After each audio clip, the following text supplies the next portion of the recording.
Hey guys, welcome back to the channel. This is a story about what if Naruto used Gamabunta in chunin exams. Before I start, please support for more amazing content and do consider subscribing to my channel and share this video with your friends.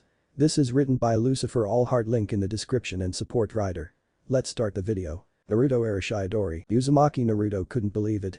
Down there in the pit where he had fought and defeated Hyuga Niji number 2 hours ago, Uchiha Sasuke was fighting Naruto's worst nightmare.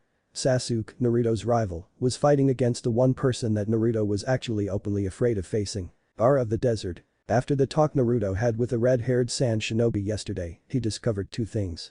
They had been living a similar life and for a similar reason. Both had been hated and feared by their village because they had a demon sealed inside of them.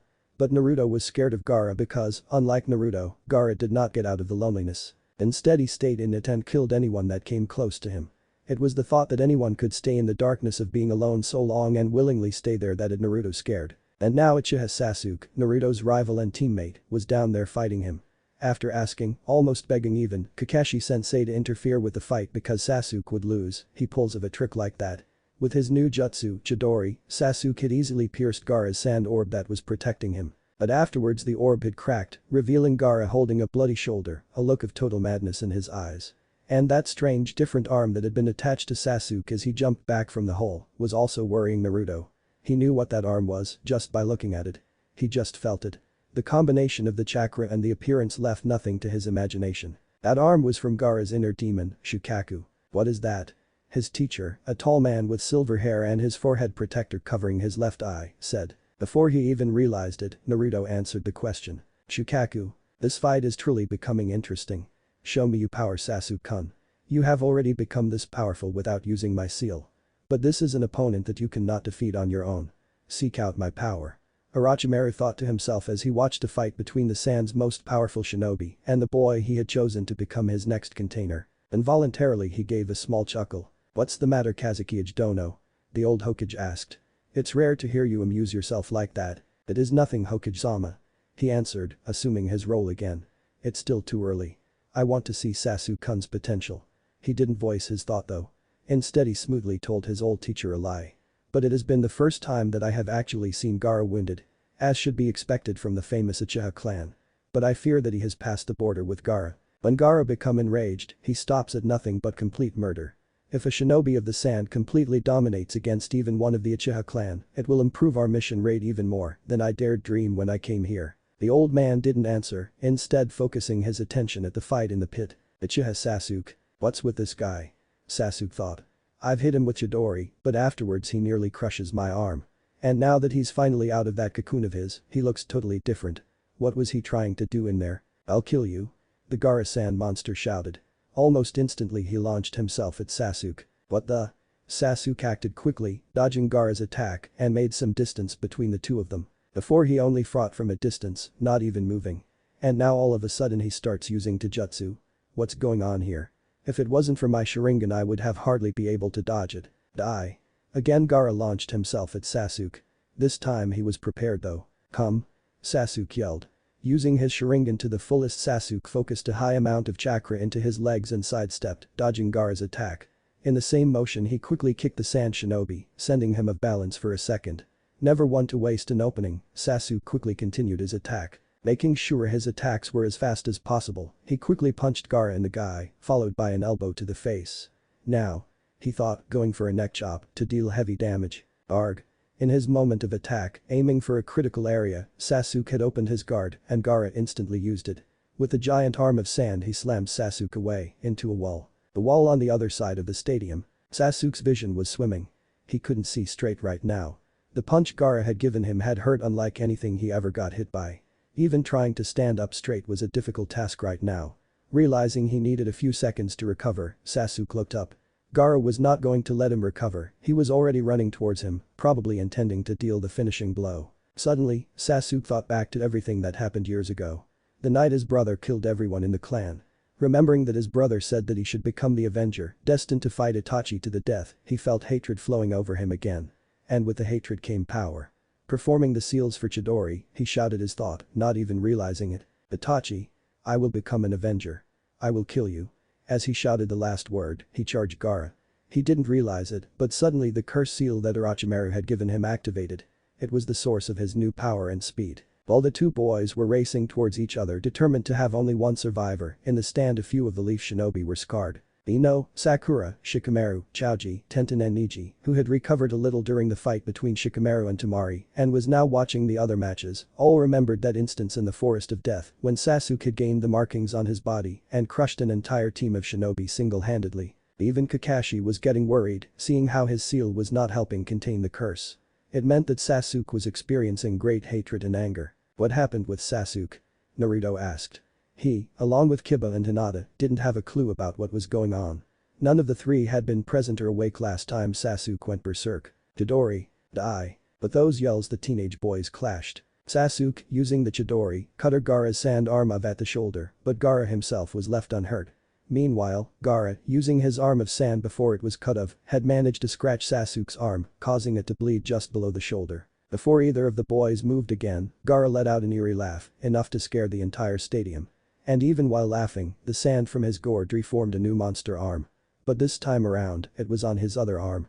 His dominant arm. Suddenly, so fast none of the ordinary villagers, lord and other non-shinobi could see, Gaara turned around and slammed Sasuke with his monster arm again. Not being able to react in time, Sasuke again went flying across the entire arena. Die. Uchiha Sasuke. Gaara shouted, jumping after Sasuke to go in for the kill. Literally. Up in the stands, Naruto was very close to actually wetting himself. Down there, in the ring, he saw his teammate and rival Uchiha Sasuke getting beaten up. The genius, last of the Uchiha was getting torn apart. And that's the guy I have to fight next. There's no way I can win against someone like him. Naruto's thoughts were racing. Arg. A cry of pain suddenly sounded throughout the entire arena, drawing back Naruto's attention to the fight. Sasuke's still getting his ass kicked down there. Isn't there something we can do? As he looked again, he saw Gaara go in for a simple kick. Alright. He shouted out, surprising everyone around him. Seeing their surprised looks he continued. If Gaara starts throwing such pathetically slow kicks, Sasuke can easily see them and counter with the Sharingan. And at that range, Gaara's huge arm is probably useless. He had regained hope, now. An arm that size can't be swung as quickly as would be needed in close combat. With his Sharingan Sasuke would get the advantage back. They'd meet in the next round after all. No. Kakashi said. Sasuke's already used the Chidori twice, and that's his limit. He hardly has any chakra left and added to that, with that curse seal activated, he probably has a lot of difficulty even breathing. He has no chance of winning this fight now. What? The Chidori is a high-level assignation technique. It's not meant to be used more than once in short succession. The amount of chakra it uses to perform is extremely large. I can only pull off about 4 a day, in combination with the Sharingan. Sasuke is nowhere near that amount yet and he still hasn't completely mastered the Sharingan. But that would mean that Naruto couldn't get him to finish the sentence. Yeah, that's right. Kakashi said, almost reading his thoughts. The strategy against Gaara was to win in one hit using the Chidori. But Gaara's defenses were even better than I thought they would be. Die. Again Gaara's insane voice sounded through the stadium. Sasuke's body was sent flying by the force of his last blow. Even with the body still in midair, Gaara raised his hand, as if trying to grab him from a distance. Oh shit. Kiba exclaimed, having rushed over with Hinata when they saw the fuss that Naruto had been making. That's the movement for his killing attack. We have to move now. He yelled. Before he even said the last line, Naruto had already rushed down the steps, as low as the stands went. He could almost see Sasuke on eye level, still flying from the hit Gaara gave him. The sand was rapidly closing in on him now, and Naruto recognized it from the fight with Lee. Without really thinking over what he was doing, he threw his right hand forward, moving it like he was throwing a ball. While doing so, he released the Kyuubi's chakra, sending it towards Sasuke. The chakra of the great demon fox, the strongest of the known demons, left from all 5 fingers of Naruto's hand, quickly moving towards Sasuke. In the meantime the sand of Gaara, using the power of Shukaku, was also trying to wrap itself around the Uchiha. It would all come down to which of the two would be faster now. Tsubaku Sozo. Gaara yelled as he closed his fist, trying to crush the Uchiha to death. Sasuke. Naruto Arashidori Chapter 2. Tsubaku Sozo. Sasuke. 2 yells sounded throughout the entire arena at once. Ironically both of the yells were from shinobi that were so much alike and yet so different at the same time. Both had been feared and hated from a young age, but they grew up very differently. Now, one of the two had lost his mind and had gone on a senseless killing spree and the other desperately tried to save his friend. Everyone in the stadium held in their breath as the exchange occurred. The figure that was once Uchiha Sasuke, the village's new hope as a genius shinobi, last of the Uchiha and the best rookie in his class, had been captured and was appeared to be a complete cocoon of sand. And that cocoon was crushing him at the hands of the young boy with a demon of sand sealed inside his body. But everyone could also see something else, even more amazing to the villagers. From the back of the cocoon, coming from up in the stands, 5 lines of red chakra had penetrated the cocoon. This chakra came from the one person every adult in the great village of Konoha had feared and hated. The hands of Uzumaki Naruto, the container of the greatest demon of them all. The 9-tails demon fox, Kyuubi. As far as the villagers could see, the two were fighting for the right to kill Sasuke. Down in the ring however, Gaara was getting even madder than he already was. Someone was trying to keep him from killing his prey. He'll pay for that. You'll be next, Uzumaki Naruto. But for now, I'll kill this Uchiha first. He managed to hurt me. By killing him he'll make me feel alive. With that, he crushed his monstrous hand tight, increasing the pressure on Sasuke. No. Naruto thought desperately. I can't let him do this. I can't let him kill my friends. Ah. Naruto yelled as he flexed and then extended his hand in an instant. The results were instant and obvious for all to see. Still suspended in midair, the cocoon that had Uchiha Sasuke inside it exploded. In that instant, all the well-trained shinobi could see what had happened. The red chakra from Naruto's hand had been wrapped around Sasuke before the sand could. It had worked as a shield for the boy and stopped the pressure. And now that Naruto had extended his hand fully, the chakra pushed all the sand away as well. Now free of his prison, Sasuke was suddenly falling in midair. He wouldn't be able to catch himself, he was too hurt, and a fall from that height without preparing for it would spell the end for the young boy. Not wasting a second, Kakashi quickly rushed forward and picked his student up in mid-fall, jumping over to the other side of the stadium. Laying him down, he made a quick checkup to see if Sasuke was still alive. Having made sure of his student's survival, he picked him up again and returned to the seats. What's going on here? Kakashi thought while walking. Since when can Naruto use the Kyuubi's chakra at will? Ibisu-sensei isn't such a fool to try and teach him that. If it went bad, the chakra could backfire and destroy the whole village. How did he learn to do that? Sakura, Ino and Chaoji quickly left their seats so the teacher could lay the wounded boy down. Even then his mind was still racing with everything he had just seen. He knew that Sasuke would be in more danger in the first round, that was why Kakashi had decided to train the Uchiha himself, leaving Naruto, who needed to increase his basics, with an excellent teacher. Don't tell me he actually learned to use it on his own. Kakashi almost shuddered at the mere thought. True, Naruto is a quick learner when he puts everything he has into it, but this would be a bit much.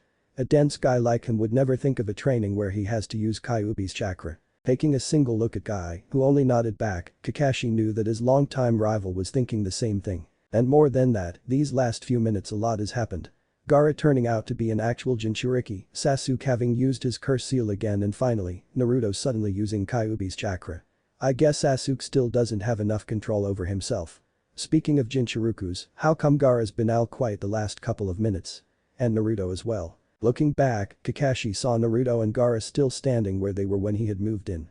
They were still standing like statues, looking at each other, both with their arms still extended. From his position, he could easily see into Gaara's eyes. Those eyes were filled with bloodlust. Gaara's thought that moment were very clear. You have stolen my prey, and now I'll make you pay for it. And now Naruto? How are you going to react to it?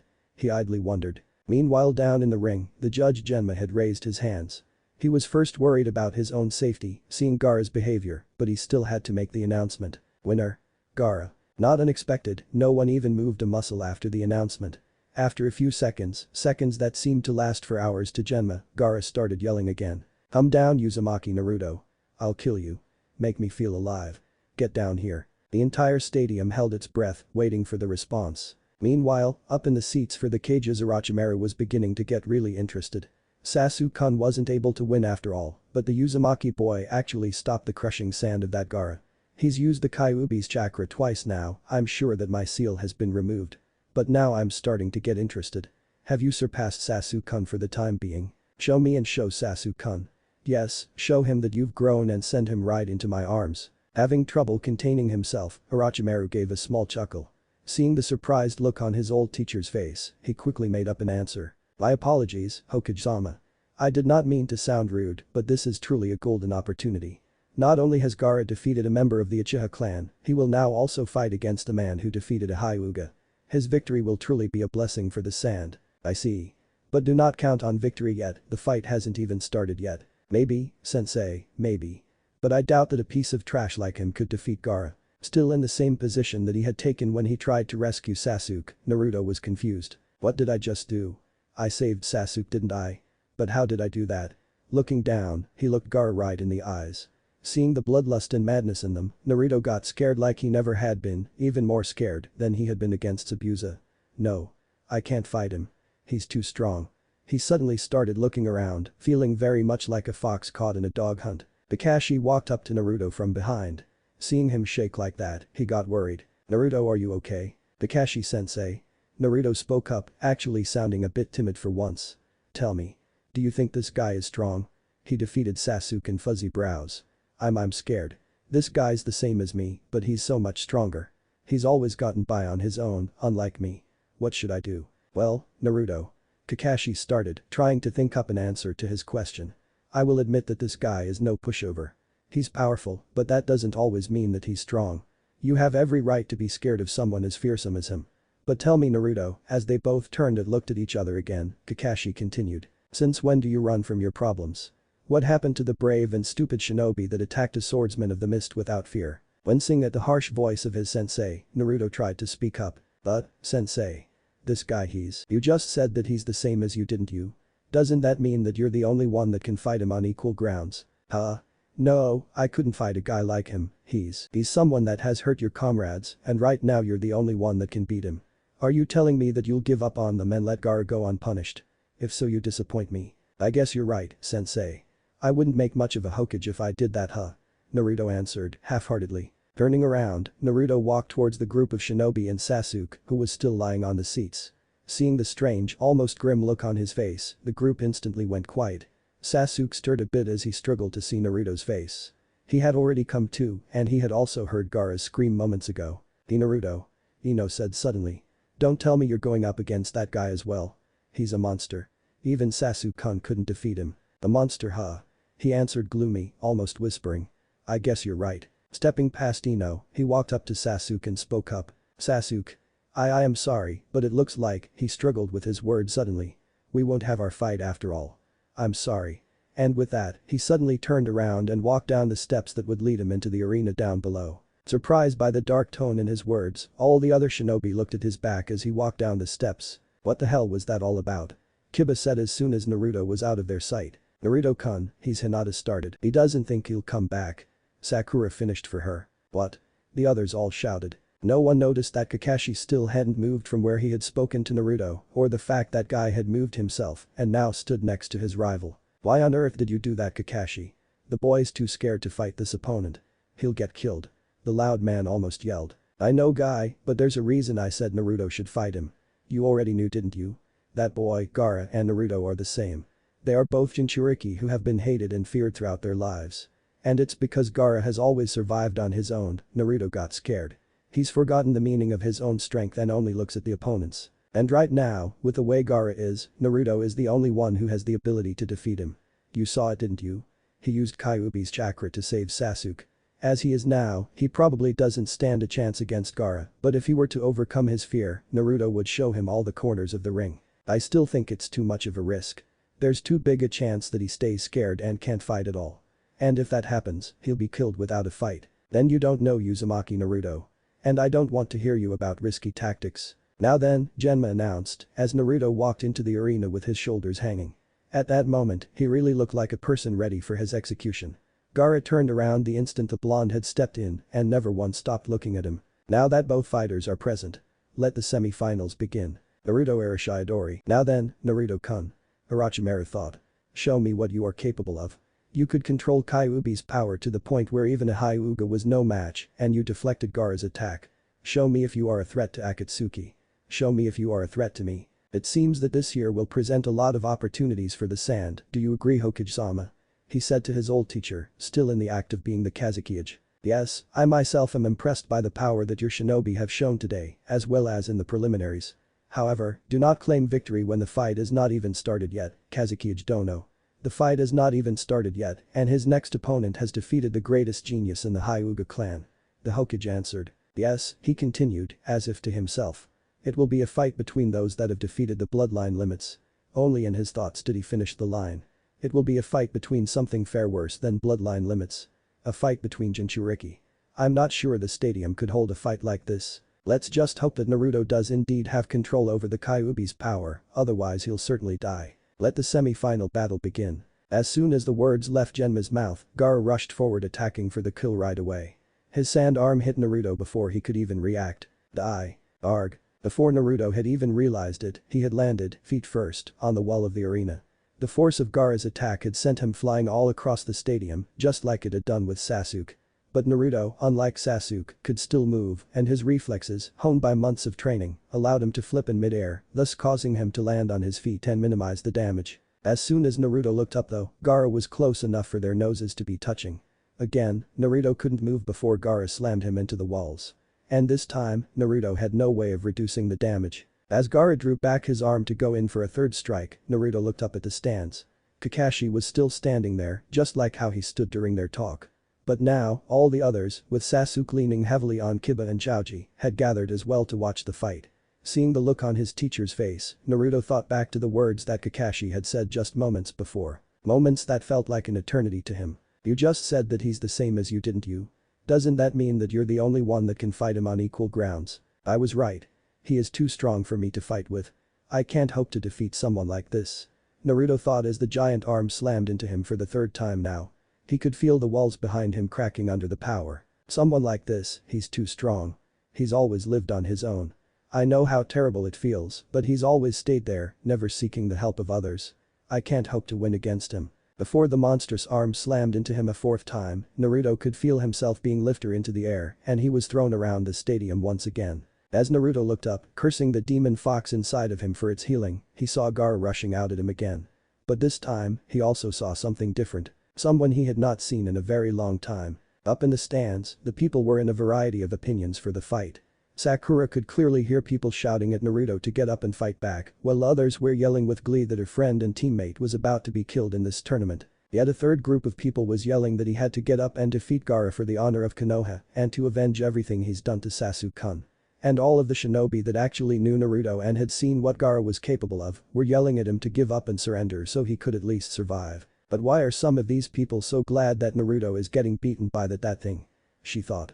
She had always known Naruto was not well liked. It was obvious for everyone from the way he was treated on the street to the teachers in the academy and even her own parents' reaction when they heard of her teammates.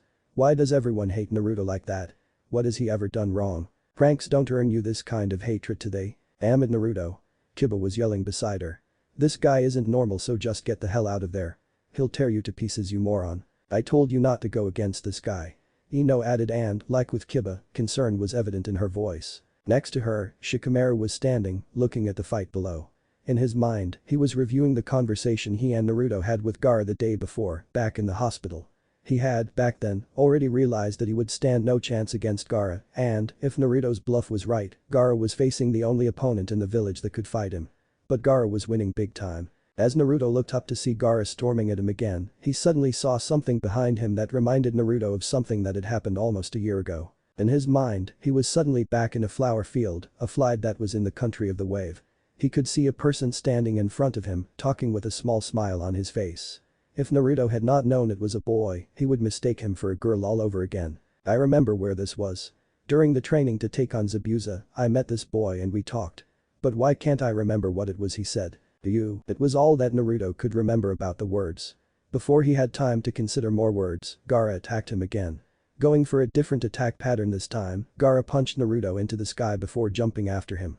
He continued the attack by quickly kicking Naruto in midair. The kick, although not executed by a monster-shaped limb, was still powered up by the chakra of Shukaku and caused Naruto to be slammed into the audience.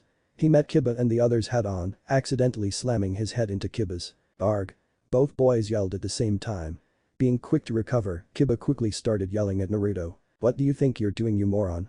Are you trying to freaking kill me? Before Naruto could give his normal witty response or someone else interfere, they were suddenly covered by a shadow. Looking up, they saw Gaara standing there, but the sand was starting to wrap around more of his body.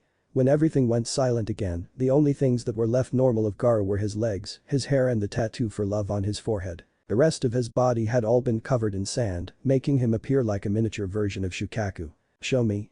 Gaara suddenly demanded, not shouting for the first time since being hit by the Chidori. Show me the power that defeated the Hyuga. The power that stopped my attack. I'll crush it. Naruto, still not standing up after his collision with Kiba, was only looking at Gaara with fear in his eyes.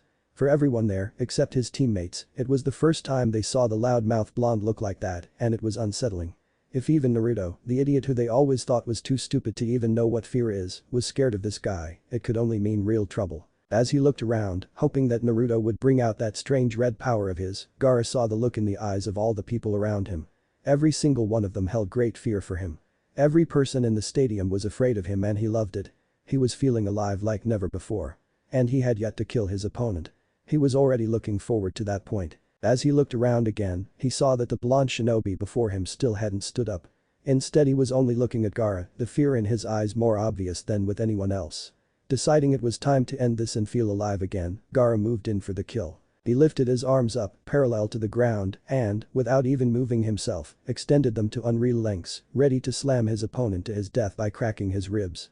It would be slow and painful, payment for taking his other prey away. Naruto could see it happen, almost as if it were in slow motion. Gaara raising his arms, getting ready to kill him. The arms extended, monstrous hands quickly closing in on him, aiming to crush his chest.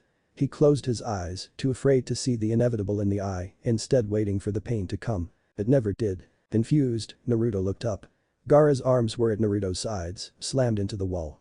And in those hands, now nailed to the wall, were Hyuga Hinata and Haruno Sakura. When Naruto had closed his eyes, both girls had jumped in trying to protect Naruto. Gaara could clearly see everything that had happened. Just before he could kill his prey, those two girls jumped in. Normally Gaara wouldn't have cared and simply gone for his prey before killing them. But there was something different about this situation. Their eyes. It were the same eyes that the teacher of his opponent in the preliminaries had. The eyes that Gaara hated the most, that scared him because he could not understand what they meant. So instead, he changed the direction of his attack and instead had the girl slammed into the walls. Looking back at his prey, he could see the blonde switching his gaze between both girls. These two, Gaara started, drawing Naruto's attention again. What are they to you? He asked, and just as suddenly, he could see a small bit of fire burning in the eyes of his opponents as he answered. They're my friends. Naruto shouted. The fire in his eyes was small, but at least it was there. Gaara had found the way for this enemy to really make him feel alive. Don't you dare hurt them. I'll kick your ass if you do. Naruto yelled. Gaara responded by pushing a bit more, causing both girls to scream out loud in pain. What's wrong? Gaara taunted. Weren't you going to kick my ass? Not having any more options, Naruto decided on the obvious thing. For the first time since the start of the fight, he took the offensive. Even thought they were still in the middle of the crowd, Naruto charged. But even with the small amount of courage he had managed to gather suddenly, he was no match for Gaara. In a second, his tail swept Naruto away, causing him to slam into one of the many pillars that stood before the entire crowd. As he slid down from the pillar, sitting down on the ground, he looked at Hinata and Sakura again. No. He said, sounding much weaker than he had ever sounded. I've got to save them. His voice was little more than a whisper now, but it could still be heard all across the stadium. Then suddenly something happened that no one had expected. Gaara suddenly laughed out loud, mocking Naruto's words. Save them? So you fight for the sake of others? That's why you're so weak. Suddenly and slowly, he brought his sand arms back to their previous length. But instead of releasing Hinata and Sakura, the girls were still covered in sand shaped like Gaara's hand. Without even blinking an eye, Gaara continued his talk. You don't need a reason to fight. Only the winner can truly feel the value of his existence. Now, forget about your stupid friends and fight only for yourself. He yelled. Without him even realizing it, Naruto's fist tightened at his side. Stupid friends. He said, his voice shaking with sudden anger. Not even batting an eyelash at the sudden change in Naruto, Gaara continued again. People who bring needless emotions into battle should just die. He said, taunting Naruto some more. You just keep saying what you want. I swear, I'll beat you up. Naruto yelled back, not fazed by the taunt. Moving quickly, he rushed towards Gaara, throwing a few shuriken at the same time. You guys don't know the meaning of being truly strong. Was all Gaara said before he moved in for the counter-attack. Naruto didn't have time to answer as he slammed into Gaara, hitting him for the first time since the fight started. As their eyes locked, Gaara suddenly looked away, giving Naruto the opening he needed. He quickly punched him twice in the stomach, hoping for Gaara to feel the pain. Unfortunately, the sand that had formed around his body was now acting much like the armor of sand, except even thicker. Gaara didn't even feel Naruto's attack. Slamming him with his arms once again, Gaara pushed Naruto back into the arena. Even with the force behind the attack, Naruto managed to land on his feet in the arena. That sand will crush them to a slow death. It's filled with my chakra and unless I die, they won't be released. Now come. Gaara spoke, still standing in the viewer's sitting area. Seeing that Naruto made no attempts to move, he spoke up again. You don't care what happens to your precious friends. From behind him, Naruto could hear Hinata and Sakura suddenly yelling out in pain. What can I do? Naruto thought desperately. Unless I kill this guy, Hinata and Sakura-chan are gone. But I can't hope to defeat him, he's too strong.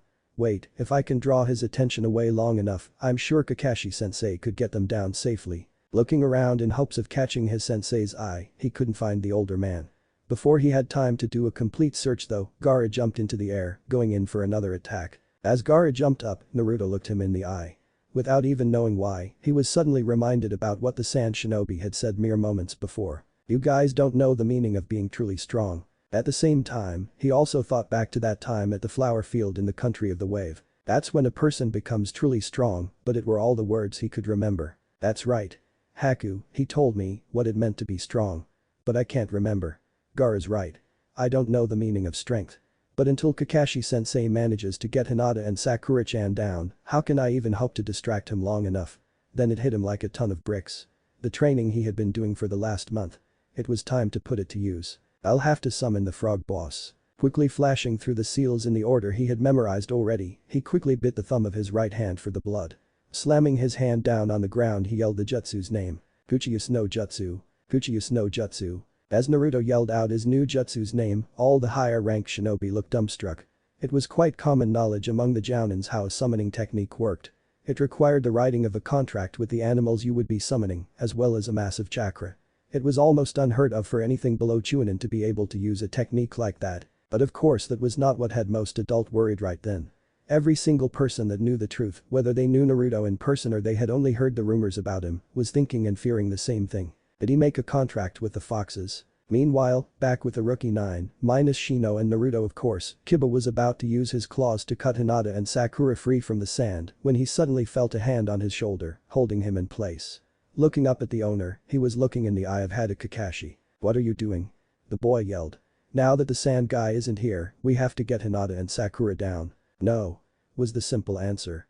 Before anyone could ask the copy ninja anything else, he quickly raised his hand in the air, a signal to the other shinobi present not to interfere unless ordered by a higher rank, preventing Gaara from getting disqualified even after endangering the audience. Turning around and seeing the shocked faces that all of the shinobi had at him, Hada Kakashi, the man who treasured teamwork more than anything, suddenly abandoning the two-leaf girls, he continued. As soon as Naruto saw his two companions, his friends, in danger he was able to fight back. Before that point, he could hardly move. I think that Naruto is capable of defeating Gaara, even as that boy is now. It all depends on whether or not Naruto can remember what his strength is. A Kakashi guy said, what if Naruto doesn't remember his strength in time? You'll have condemned 3 shinobi to their deaths. No, I won't. Kakashi simply said. I know Sakura and her limits. She can probably last about 3 minutes like that, maybe a little more. Hinata is physically stronger than Sakura so she'll last longer. If Naruto doesn't remember in 3 minutes, I'll take them down from that wall and save Naruto if I have to. It was at that point that Naruto's voice sounded through the entire stadium, yelling his technique. What the? Kakashi thought.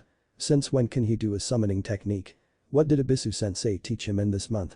Controlling the Kyuubi's chakra, using summoning, the more I think about it, the less likely it seems for Abisu-sensei to have taught him something like that.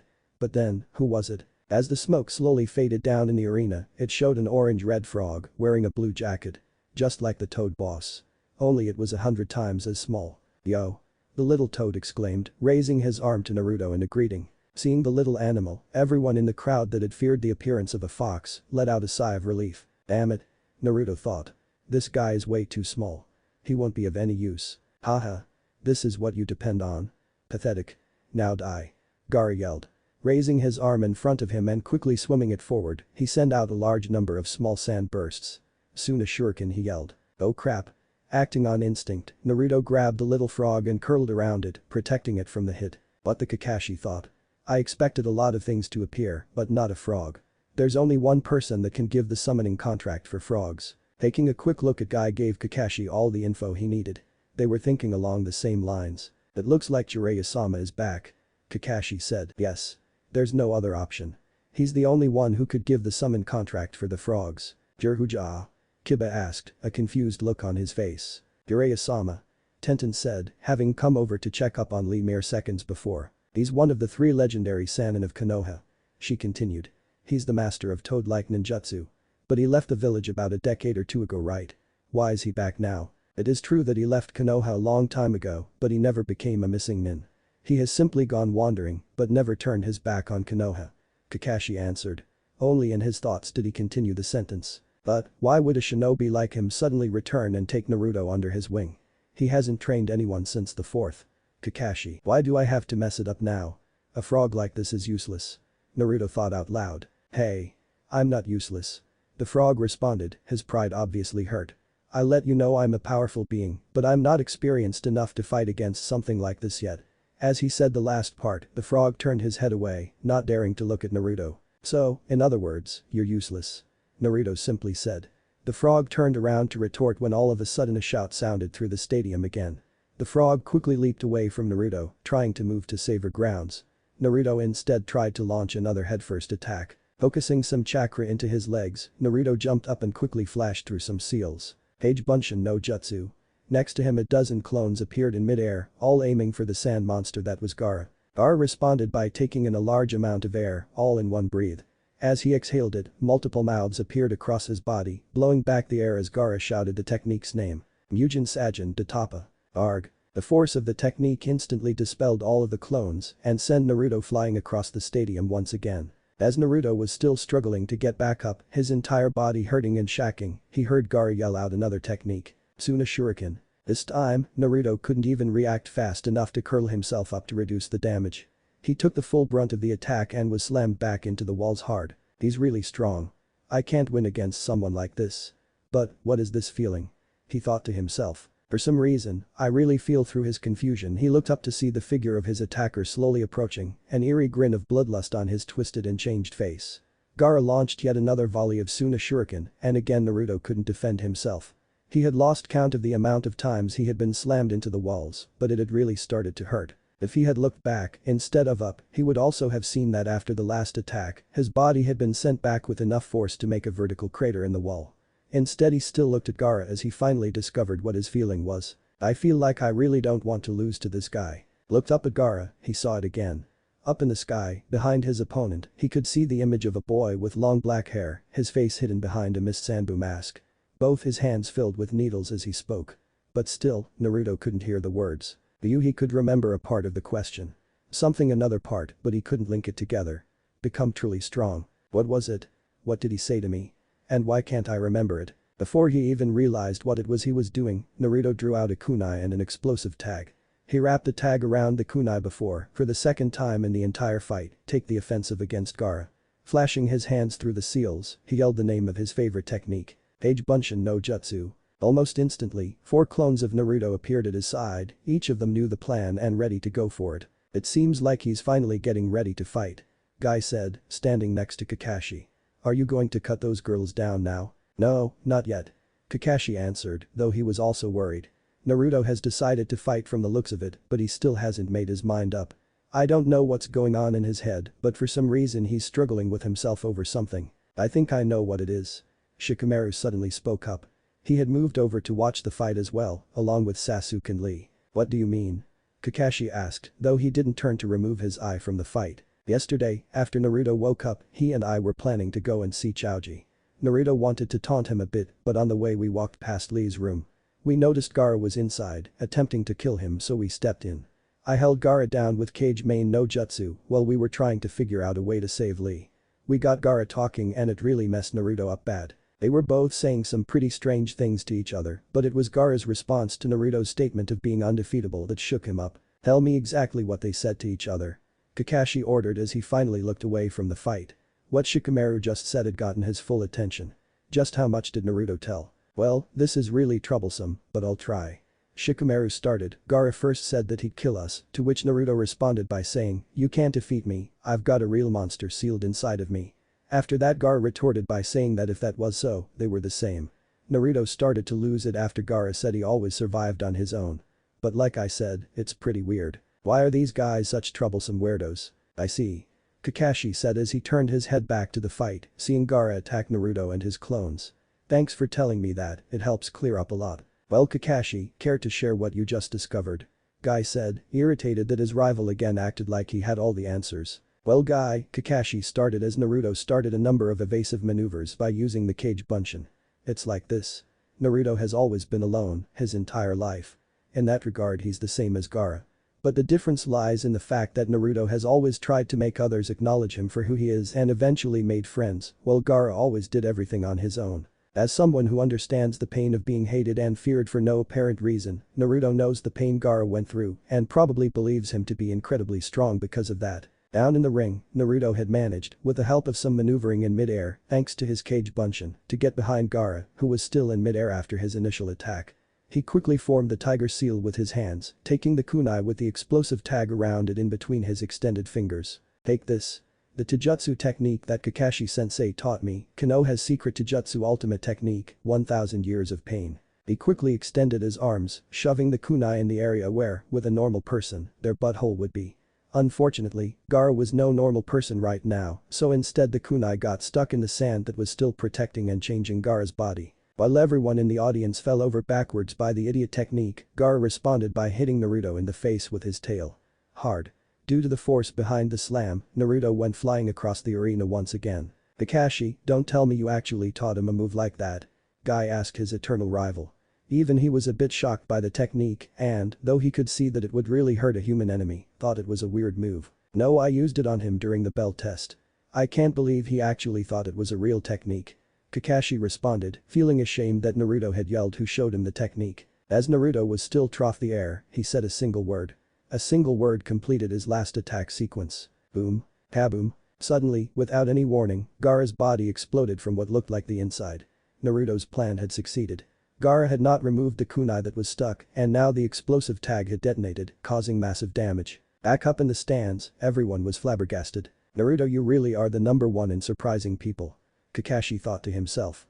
You even managed to turn a joke technique into a deadly weapon. Even though it was obvious to everyone that Naruto had won the last exchange, when the smoke cleared and both boys were visible again, neither of the two was in a good state to continue the fight. Gaara had crashed into the ground after the explosion, and his sand body had well over half of its volume destroyed by the explosion. As it was, had lost his right sand arm and tail, as well as having a reduced movement speed. But on the other side, Naruto had been slammed into the walls again with such force that he had made a crater the department of his upper leg and had trouble getting back out. Still, despite being as hurt as he was, Naruto again looked around. The angle he was lying in made it possible for him to see his opponent and he was feeling eerily content about the damage he had conflicted. He may not have been able to win, but he had at least managed to hurt the much stronger Sand Shinobi. As his gaze went up, he could see Kakashi-sensei standing next to Shikamaru and Fuzzy Brow Sensei. And behind those three he could see them. Hyuga Hinata and Haruno Sakura, both of them pinned to the wall because of him, slowly being crushed to death. Not even taking time to worry why his sensei hadn't freed them yet, Naruto's thought instead went on a different path. Why did they risk their lives to save me? Before he could begin to question it further, he suddenly saw Haku yet again up in the sky, again he was talking. He could suddenly hear the words he said clearly. Because they are strong. Suddenly, without even moving his eyes away from the girls, Naruto started seeing events that had happened before, images from his previous missions. A large lake in a country far away, covered in an unnatural mist. Sasuke and Naruto felt afraid when suddenly Kakashi-sensei spoke up. Don't worry. I don't let my comrades die. Kakashi-sensei.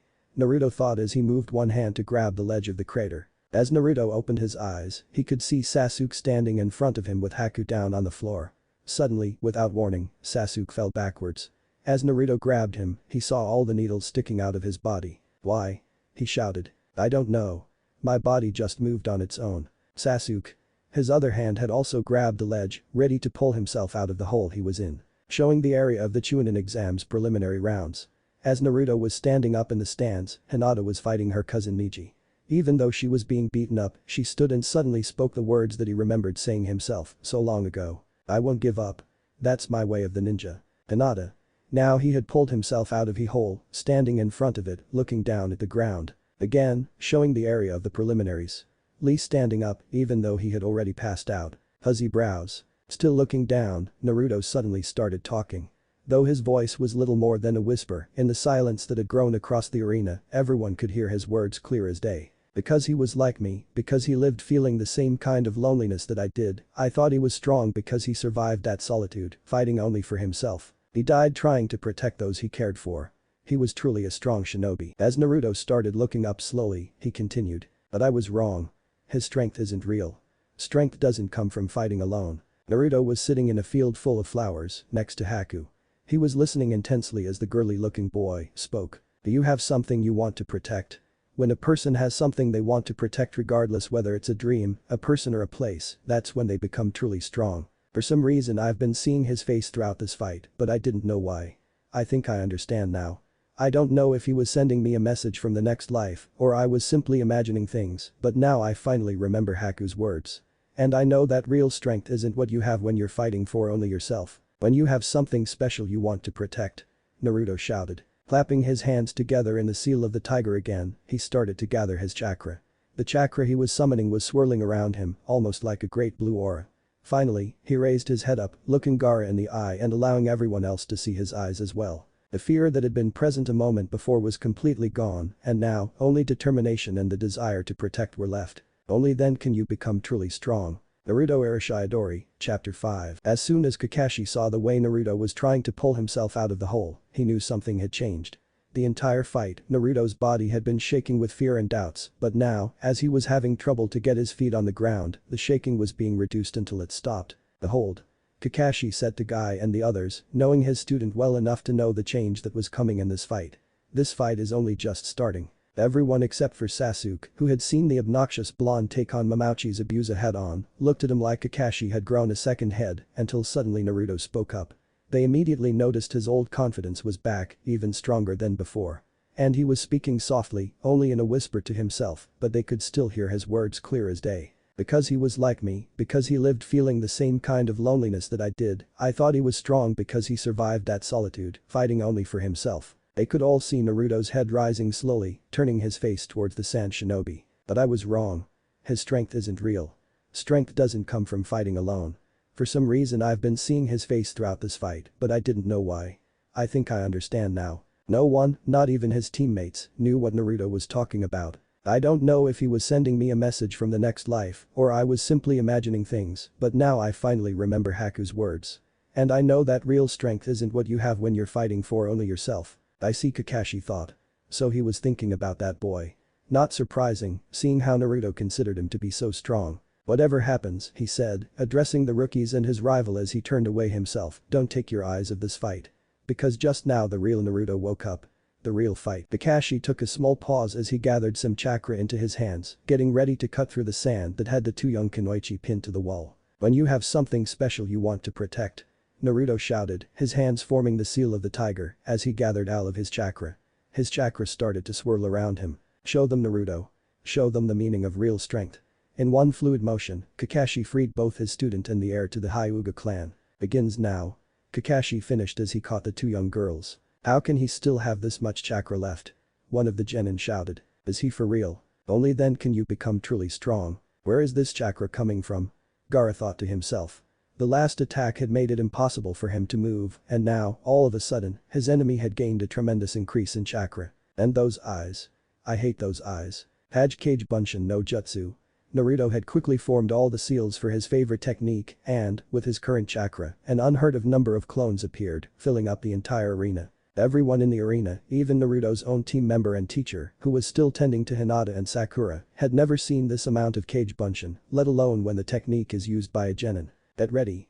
All the clones shouted at once, making the shout echo throughout the arena, loud enough for half the village to hear. Sorry to have kept you waiting. Are you ready? Because, from this point on, I'm starting the fight. This time it was only the original that was talking. Not taking his eyes off Gaara, Naruto raised one hand into the sky, shouting an order for all his clones. Alright, everyone.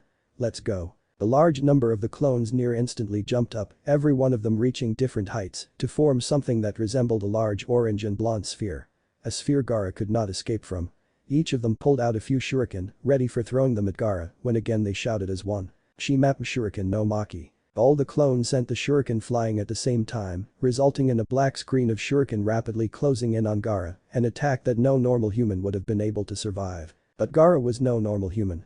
Realizing he could not evade or counter due to the explosive 1,000 years of pain that he had suffered before, he instead raised his arm of sand to protect the weakest parts of his body, letting the sand defend his body. Amazing. Lee was truly stunned by the performance that Naruto was putting on. Not only had the blonde loudmouth defeated the Hyuga Niji that he had dreamed of defeating, but now he had instantly turned the tables on Gaara as well. A feat that not even the fabled genius, Uchiha Sasuke, could do. Naruto-kun, you truly are amazing. It makes me jealous to see just how strong you are. And you are still called a dropout. When I see you like this, I truly start believing we, as dropouts, can overcome all difficulties. Yes, you have a true fire of youth. You are truly strong. What's going on? Lee's teammate, Tenten, suddenly spoke up. He's thrown that many shuriken, but only a few have hit. Gaara, as he is now, is a big target. How can he miss like that? Looking down again, everyone noticed what she was saying. With all of his clones and the real Naruto still down there as well, over 100 shuriken had been thrown. Yet Gaara had only been hit by a few, probably not even 20 in total. It's because he used a shuriken in the same way all shinobi do. Guy spoke up, looking at Naruto with a newfound respect. He used a shuriken to force Gaara into a defensive position, creating a clear opening for a direct attack. That was the real purpose of the shuriken, creating an opening for all the clones to attack. True to Guy's prediction, all the clones moved in for a massive taijutsu attack. Let's go. Gaara saw what it was Naruto was doing, but he couldn't react to it in time. 5 clones, which had not jumped up with a rest, suddenly came into close combat range with a slide, all their weight resting on one hand and one leg, with the other leg ready for a kick. All 5 clones kicked him at once, the force behind it enough to send him into the air. As soon as he was in the air, the clones that had jumped the lowest neared him as well, almost as if Naruto had carefully calculated everything. They too kicked him, sending him flying even higher. Gaara reached the 3rd level of clones. With each higher push, more clones were around to hit him. And every single hit hurt like hell. This round came in with fists placed for an uppercut. All clones hit at once, again sending him flying higher. If he had looked to the side, he would have seen that he was at eye level with the audience, maybe he would even see Hinata and Sakura get up with wide eyes at the sudden turn of the battle. The next group of clones, again bigger than before, sent him right into the center of the biggest group of clones, even higher than the seats that were occupied by the cages. Then, every single clone that he could see came flying to him at once, fist posed for different kind of strikes. Naruto, Nice and Renden. All of the clones punched at the same time, a combination of rights, lefts, uppercuts, downward punches and everything that would be in between. The combination of punched caused almost all of Gaara's sand to be destroyed by the damage, and it, strangely enough, kept him in the place he had been when they attacked. With all the damage done to his body, from both the 1000 years of pain and the last attack combination, left Gaara completely unable to move his body for a second. In that 1 second 2 more clones, standing on the back of 2 others to gain additional speed, attacked from above. No Maki. Without the sand to absorb the damage and the additional speed gained from standing on the back of other clones, the punch did a large amount of damage. The force behind it caused the last of the sand around Gaara's body to be blown away, leaving his torso completely unprotected and sent him flying straight towards the ground. The combination of a powerful, speed-boosted double punch, along with a fall of well over 30 meters high, and the inability to move or guard himself in any way, meant that Gaara would not like his landing at all. In fact, he was sure he was about to know the real meaning of the word pain. He was right. As he crashed into the ground, his landing caused a crater of almost a meter deep to appear, not saving him from the damage at all. Instead, the ground caused even more damage to his body. Never before had Gaara felt anything like it. As he was still trying to recover from the damage, with the increased healing ability of the Sand Demon, Naruto did not grant him any rest. I'm just getting started. All the clones shouted as they descended in a freefall, intent on gaining as much momentum as possible to maximize the damage they could do. This time, I'll use both my legs and I'll get you with a Yonsen Renden. This guy. Gaara thought as he saw all the clones approach rapidly. Who the hell is he? All of a sudden he pulls some crap like this. And what's with those eyes? I hate those eyes. Those eyes that cry out for others. There's no way I can lose to someone with those eyes. There's no way I can lose to this guy. As he shouted out his beliefs of inability to lose, Gaara forced as much chakra as possible through his body, forcing it to undergo the transformation to full Shukaku form instantly. He knew his body would not be able to last long like that, but he was left with no other alternative. His opponent was simply too strong, Gaara just couldn't understand where that power came from. As the full-grown version of Shukaku appeared, the transformation itself was enough to dispel all the clones and send Naruto flying across the stadium again. He crashed into one of the pillars that held up the spectators' roof. He flew right through the pillar, instead landing on one of the small stairs that went between the rows of seats. Unknown to him, Hinata's younger sister, Hyuga Hanabi, was sitting no more than 4 seats back and she had full view of his actions. Why does he continue to fight? All he has to do is give up and the Jounins in the stadium will make sure that nothing happens to One-Isan or that pink-haired girl. So why does he keep on fighting? She was completely confused about his motives but decided not to act, instead seeing what the weird shinobi would do. Normally her father would have said something by now, maybe even interfered because his daughter was in danger, but he had left just after Niji's fight against the same blonde. And even during that fight, Hanabi was left with a question about this weird ninja. Why does he keep getting back up? Meanwhile, Naruto had walked over to the small fence that prevented exited people from falling down to the stand. The people had actually risen from their seats during the fight, gathering around that same fence, but they all parted for him when he approached. As he looked up at their faces, he would see a mixture of fear for Gaara's new form, excitement from the great fight and, among a few of the people, admiration and sudden respect for Naruto who continued to fight against overwhelming odds. But Naruto did not look up, instead he only looked at Gaara's new form, looking at it in both fear and wonder. That's the monster inside of him? He questioned himself. It's gigantic. The large sand demon, filling just less than a quarter of the large stadium, turned around to face his nemesis. As the giant of sand started raising his hand, Naruto realized that the attack was aimed at him. Intent on protecting the people all around him from Gaara's attack, Naruto quickly leaped forward, over the railing, towards the creature that was well over 100 times his size. To the people around, it looked like a heroic, yet suicidal, charge to victory. Everyone, the rookie 9 included, held their breath as Naruto closed in on the Shukaku. For everyone, it looked like time was moving in slow motion, Naruto approaching the gigantic demon, while the sand was rising underneath him, attempting to grab him. The sand was quicker to reach Naruto and almost instantly wrapped around him. This is bad. Kakashi thought as he saw the form of Gaara's inner demon. I already knew that he was a jinchuriki, but he also possesses one of the tailed demons. I don't know if Naruto is capable of fighting an enemy like that on his own. He doesn't have the same level of control that Gaara does, but there is a possibility that the Kyuubi is forced out.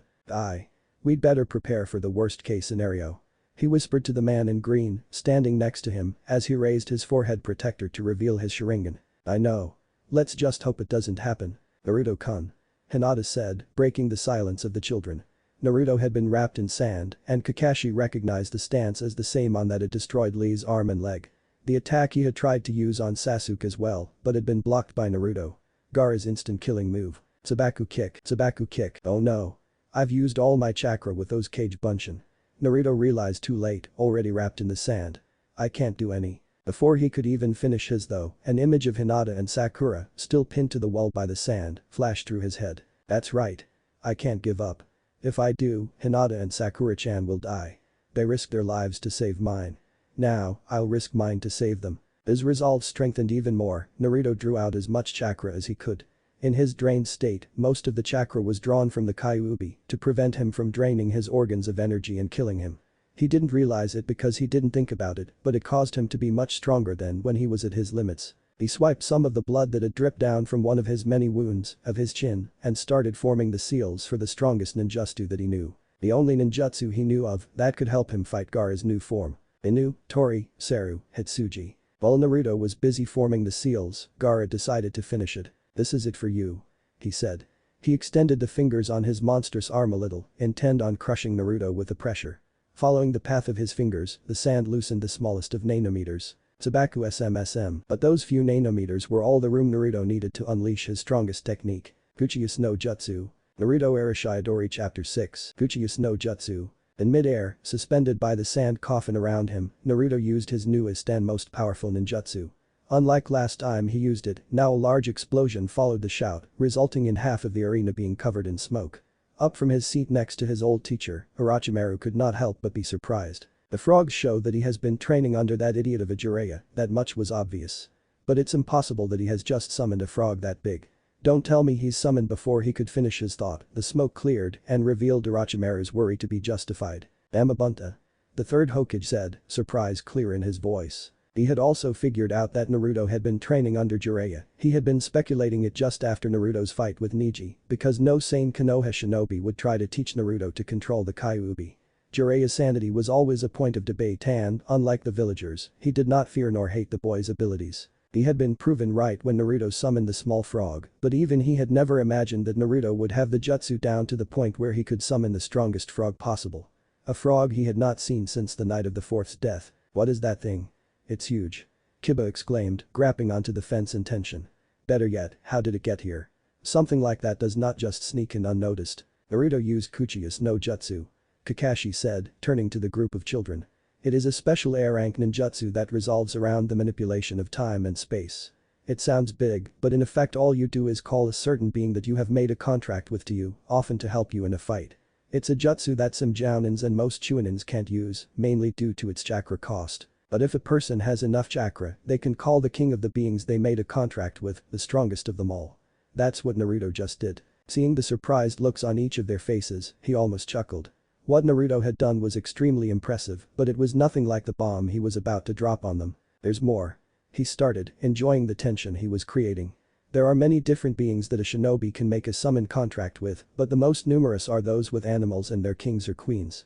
Among those, 3 animals have been raised to almost legendary status. Those are the 3 animals used by the legendary Sannin, who are also the only ones who can give the contract to someone. The slugs, controlled by Tsunade Haim, the snakes controlled by the traitor Orochimaru, and finally the frogs that are controlled by Jiraiya-sama. The last time anyone from Konoha has seen the Frog King Gamabunta was on the day that the 4th Hokage fought against the Kyuubi. What? No way. Are you kidding me? That means that a variety of reactions arose from the group of children standing with him. Kakashi did not answer, instead turning his gaze back upon the fight that would start in a minute. He could not help but give a small smile behind his mask. The irony of it all left him no choice. 12 years ago, this large frog had been used in the defeat of the monster sealed inside Naruto, the same Naruto who now stood upon its head. And again, it would fight against a tailed demon to protect the village of Konoha. Next to him, Guy noticed the smile on his rival's face and knew exactly what it was about. He had difficulty keeping a straight face himself. The ring that had been used for the 3rd round of the Chunin exams was huge, but with both Gamabunta and the full-size version of Shukaku standing in it, only half of the original surface remained, very little room for beings their size to maneuver. But none of that were on Naruto's mind as he stood atop Gamabunta's head, his hands still in the stance of the jutsu he just used. No matter what, I'll defiantly protect everyone. He yelled out loud. His promise, shouted to no one, but himself, was heard by everyone and everything in the stadium, leading to a variation of reactions. Some of the teenage girls thought he was a romantic hero, some of the teenage guys thought he was acting far too cool, the elder villagers were surprised by his determination, the Kyuubi haters were convinced he was only trying to get others to like him before he brutally killed his opponent and then went on with his mockery of the 4th, and, finally, his friends were surprised he hadn't noticed that Hinata and Sakura were no longer pinned to the wall. The giant frog he was standing on reacted as well, although in a way no one, except maybe the 3rd, had expected. As the king of all frogs looked up to see who was standing on his head, expecting an explanation, Naruto's old confidence came back to him. Alright. The results of my training finally show. Now we're talk. You again. The frog interrupted, sounding annoyed. What's with you? What do you want? Before Naruto could answer, Gaara, in his full Shukaku form, moved his tail, earning him Gamabunta's attention. If I remember correctly, that's Shukaku of the Sands. He thought. Not an easy opponent, even for someone like me. Code boss. Naruto exclaimed, addressing Gamabunta by his own version of the frog's title. Please fight with me. I'm counting on you. He didn't get to finish his sentence as Gamabunta again interrupted him. Hell no. What? Naruto exclaimed. But why? Last time you said you'd make me your underling. A boss is supposed to help out his underlings in trouble, ain't he? That's the family law. And I know I said I'd make you my underling last time, but we haven't even exchanged drinks to seal the deal, so. He let the rest of the sentence hang in the air, hoping the blonde would understand what he meant. Meanwhile, his thoughts were on a completely different track. Why should I have to do anything for the sake of this pain in the butt? No way. I'm not of age yet, I can't drink sake. Naruto exclaimed. Suddenly he felt a weight land on his head that spoke up. Now don't go saying that. The smaller frog Naruto had summoned before spoke from his new resting place, sitting atop Naruto's head. Will you listen to the fellow already? I was saved by this one Pops. Pops? You mean that you're his son? Naruto's question went unanswered as Gamabunta instead focused his attention on his son. What are you doing here, Gamakichi? I was bored so I came out to play. The small amphibian answered before pointing his hand towards Gaara. But more importantly, that guy tried to bully me. Say what? Gamabunta exclaimed, his voice hard enough for half the stadium to flinch. But this guy here saved me. He's pretty interesting. Gamakichi continued. Tell you what, kid. Gamabunta exclaimed as he drew his dagger. I'll recognize you as my underling. And I'll show you all about the family law. And as for you. He continued, pointing his dagger and the sand monster. It's payback time, bastard. Gamabunta crouched as much as he could for a frog, ready to launch at his opponent. Hold on tight now. He yelled before pushing of.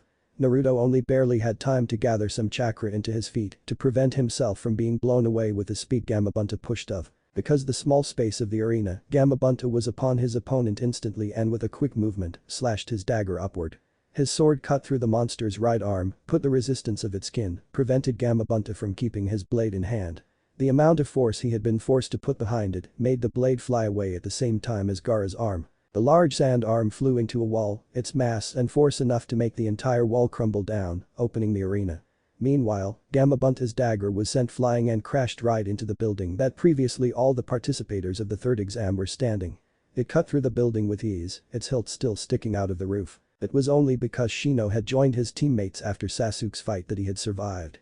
Kankuro and Temari had been equally lucky because they had gone to speak with their sensei when the plan wasn't executed as they thought it would be. Nevertheless, the force of two giant beings, each weighing a few thousand kilograms at the least, clashing and landing on the ground, was enough to knock every single person in the stadium back. Even the Hokage and Kazekage were pushed back by the sheer force of the exchange. Awesome. The single word was all Naruto could think of to describe the fight. He noticed the amount of collateral damage done after just one attack and quickly issued a warning to his giant ally. These Toad boss. Sakura-chan, Hinata and the others are over that way. He yelled, pointing in the general direction of the crowd. Don't go there. Lure him here would you? Sakura-chan. Hinata. The giant toad asked, unfamiliar with the names. They're his friends Pops. Gamakichi quickly explained to his father. We have to defeat him, otherwise we can't save Sakura-chan and Hinata. With some difficulty, Gamabunta could look up to see Naruto's face. He was looking at Gaara with the same determination that he gained after remembering what strength was. When he saw the look on his face, realizing he wouldn't back down no matter what, even the mighty Toad boss was impressed. He couldn't help but grin as he realized that all three of the humans he had accepted as underlings in the last few decennia were so similar to each other. And, in a way, very similar to himself. You're fun. Uzumaki Naruto. The giant abomination of sand suddenly spoke up. As he spoke, Gaara's body suddenly appeared on top of the sand monster's head. As he looked up, he clenched his hands in the seal of the tiger, indicating that he was going to use some kind of ninjutsu. Oh no. Temari exclaimed. She, like everyone else in the stadium, had been pulled into this fight as soon as Gaara had pinned those two kunoichi to the wall. She had never before seen anyone fight the way this Uzumaki Naruto did, and she had never, ever seen Gaara get pushed as much as he was being pushed today. What's with these Konoha shinobi? She thought. Never before has anyone been able to bypass Gaara's defenses, but in a month's time, he has been hurt by an enemy attack, made to bleed for the first time in his life, and now he's being forced to use that jutsu. If those three are any indication of what all the Leaf Shinobi are capable of, we won't stand a chance even if we join up with a hidden sound. The look at her younger brother Kankuro showed her that his mind was working on a similar path. And why on earth didn't they start the plan already? With each passing moment, Temari became more nervous. Something was going on here, she was sure of it. Suddenly she heard Gaara's voice throughout the entire stadium, using the one jutsu she had feared more than anything else in the world. Tanuki Nari no Jutsu. As he yelled the jutsu's name, Gaara's entire body fell over, indicating he had fallen asleep. Almost instantly, the body of sand stretched out as its eyes faded back a bit before coming back in a completely different style. His eyes didn't show the loneliness that Gaara's had shown, not the determination of Naruto's eyes or even the mad bloodlust of the Kyuubi's eyes. Instead, it just showed madness. Utter and sheer insanity. Hahaha. I'm out. I'm finally out. Even its voice was dripping with insanity. Yahoo. And there's someone I want to kill right away too. That's Shukaku? Naruto asked, completely bewildered. Shukaku raised its only hand above its head as its belly suddenly grew while it was inhaling gallons and gallons of air. As its hand came rushing down, intent of smashing into Shukaku's belly, Gamabunta realized what was going on. We're going to jump. He warned as he pushed off. Again Naruto barely had enough time to stick to the toad. On. Renkin Shukaku exclaimed as its hand slammed into its belly.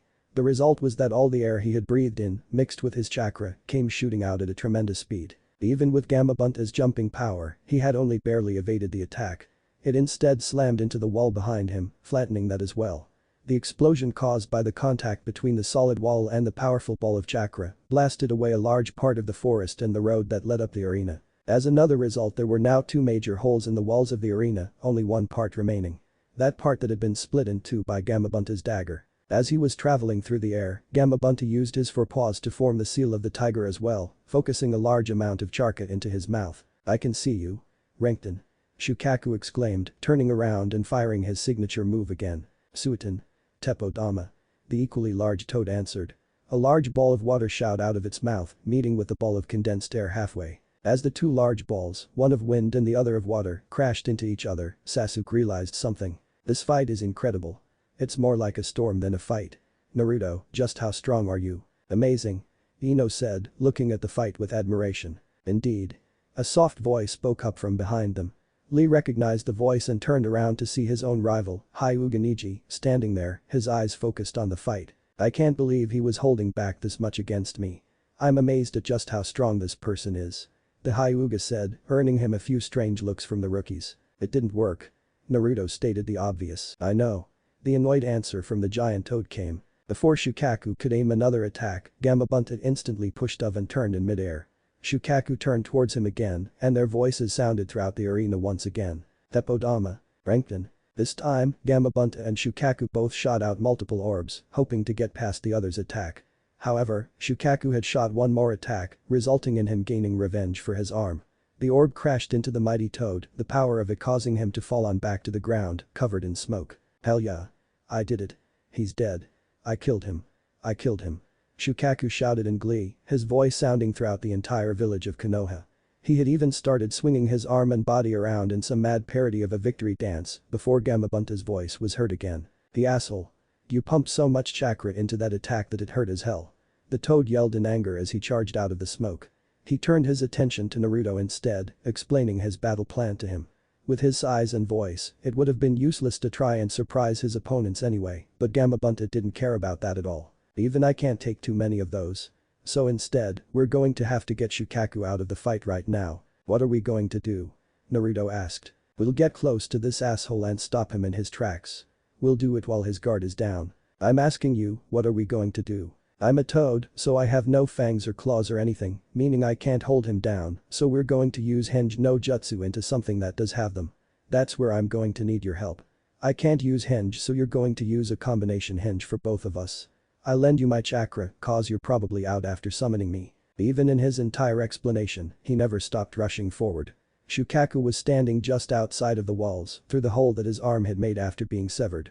Gamabunta, on the other hand, had been blasted back through the other hole in the wall, causing for quite some distance between the two titans. Huh? Came Naruto's response. I'm going to change us into something with fangs and claws. Let me think for a second. Here we go. Gamabunta gave no heed to his underling's request and closed the remaining distance. Wait a second. As he was having trouble thinking up an animal, he again saw Haku before him. The image caused him to remember how he had defeated the ice user. That memory made him think of the perfect animal to transform Gamabunta into. Henge no Jutsu. Naruto shouted, wrapping both himself and Gamabunta in a thick veil of smoke. And the new form of Gamabunta and Naruto that came rushing out of the smoke and grabbing onto Shukaku was the form that had haunted many good night rests for the elderly of Konoha, the very image that had caused Naruto to be hated, the image of the being that killed the fourth Hokage. Gamabunta had been transformed into a giant fox. Chapter 7. Disclaimer. I don't own the Naruto franchise because if I did, Naruto and Hinata would have been together and the Naruto vs Gaara battle would be even cooler. Gasps filled the arena as the newly formed giant fox closed the distance to the sand monstrosities in a few steps, holding it down with his claws and biting on it with its fangs. Is that a fox? Sasuke asked, stunned like everyone else by the sheer magnitude of the fight. Yeah, it is. Kakashi answered. Why did he have to choose a fox of all things? Although I have to admit that it does well to portray the irony of this situation. Amazing Naruto-kun. Lee exclaimed, a sound of rivaling envy clear in his voice. To be able to use ninjutsu like that. This is truly a fight that will show the power of youth. I'm truly envious of you. My only wish now is that you and I could have a fight sometime. Do it now. The giant voice of Gamabunta yelled through the arena, startling all. Even through the henge, his voice had remained unchanged. The giant fox turned into a large cloud of smoke again when, suddenly, a small streak of smoke turned upwards, as if a projectile had been thrown. The smoke cleared, and everyone could clearly see Uzumaki Naruto, suspended in midair, flying well above the two giants that had been fighting, hovering almost 200 meters above the floor for an instant, before beginning a rapid descent aimed toward Shukaku's head and Gaara's body. Don't tell me he's going to attack like that. Kiba suddenly yelled. If he misses, he'll be crushed when he crashes to the floor. He won't miss. Kakashi said, confidence clear in his voice. How can you be so sure? Ino yelled before Kiba could say or react to the Jounin's confidence. This is Naruto we're talking about here, he can mess up getting dressed. Because this time, Naruto can't afford to lose. He doesn't know that you two are safe already. He answered, pointing towards Hinata and Sakura. So in his mind, if he loses you too will die. When Naruto has that kind of motivation he won't fail. At his words, everyone except for Sasuke and Sakura were surprised. They had seen how different Naruto had suddenly become when Hinata and Sakura had been in danger, but would it be enough to help Naruto win against this monstrous opponent? Only time would tell, but silently each of those 11 Konoha shinobi that had made it past the first 2 exams together were silently rooting and praying for the 12th to emerge victorious. "You. Time to wake up." Naruto shouted as he finished his freefall with a fist to Gaara's face. The impact was strong enough to send the younger boy flying backwards, even though he was held solidly by the sand. Mimicking the movement of its host, the sand body also swung backward in pain. "Shit." The voice of Shukaku sounded through the stadium, although it was fading quickly. "I only just came out and now this is happening. Shit, shy." And with that the voice of a mad demon faded and Gaara opened his eyes again, on the head of the body of sand. Looking back, Naruto saw the wall behind Gamabunta was still approaching them. The toad boss is still being pushed back. Then I got to take out Gaara now. It's my only chance. Naruto rushed forward, his eyes never leaving his goal, when suddenly the ground underneath him gave in. What's this? Looking down, he was given his answer. Quicksand. Oh no. As he looked up, he saw more strings of sand suddenly approach, most likely intent on sealing him in sand again. Damn, I can't dodge them like this. Naruto thought, desperation clear in his voice. Hops. Gamakichi's voice sounded suddenly, alerting Gamabunta to what was going on with Naruto. Mere second before the sand could wrap itself around Naruto to crush him. A thick wall sprang up around him, protecting him from it. Looking at it, Naruto realized it was Gamabunta's tongue. "Don't underestimate me." Gaara shouted, still covered from the waist down in sand. Looking down, the sand Naruto had sunken started to climb up slowly. Gamabunta withdrew his tongue back into his mouth, focusing on holding the sand body in place instead. "This guy is insanely strong. Even like this I'm being pushed back. And Naruto and I are both out of chakra. We're in trouble." Gamabunta didn't have any ideas for the situation for the first time in well over 40 years. Even Naruto's mind was racing to come up with a solution, trying to think of a way to get out of the sand and finish the fight. Turning his head, looking for a solution, he saw it on the left of him. The stands where Hinata and Sakura-chan had been pinned to the wall. The angle made it impossible for him to see the crowd itself, but he could picture it perfectly. The image of those 2 girls pinned to the wall gave Naruto the determination he needed. Turning his head back to Gaara, he heard the other speak up. "You will be killed by me. My existence will continue. Unless I stop Gaara completely it won't mean anything. So that leaves me with only one option." Clapping his hands together to guide his chakra, he made an inner plea, known only to him and the other inhabitant of his body. "Please, I only need a little bit. Give me enough so I can protect everyone. Give me your chakra." Suddenly Naruto felt the rush of his chakra coils being filled with chakra once more, a chakra far more powerful than normal. It made the power he had felt when he fought Neji feel like nothing. Although the angle made it impossible for Naruto to see them, the crowd could see the fight that was going on atop the head of Shukaku's body just fine. They could see Naruto bend his head towards them and suddenly gaining his determination once again. They could all see him clap his hands together, his eyes closed in focus. And then something happened they had certainly not anticipated. Red chakra suddenly exploded from Naruto's body, the sudden release blowing away his forehead protector and destroying the zipper on his jacket, causing it to open suddenly and flow in the wind. As he stood there, Gamabunta at his back, chakra coming from his body like flames with his arms lowered at his side and a look of determination on his face, Ino couldn't help but suddenly speak up. "He looks pretty cool like that." Behind them, the group could hear multiple voices, mostly females of their age, say something similar. "What's going on here?" Sakura thought. Naruto fights one big fight and all of a sudden everyone thinks he's cool and great and everything. Down in the arena 2 cries were heard simultaneously as the 2 shinobi charged for their final attacks. "Die. Let's go asshole." But those 2 shouts, Naruto and Gaara attacked with the last of their chakra, Naruto rushing towards Gaara at full speed, jumping to add power to his punch, and Gaara shooting sand at him in an attempt to hold him down. Neither attack achieved its full success.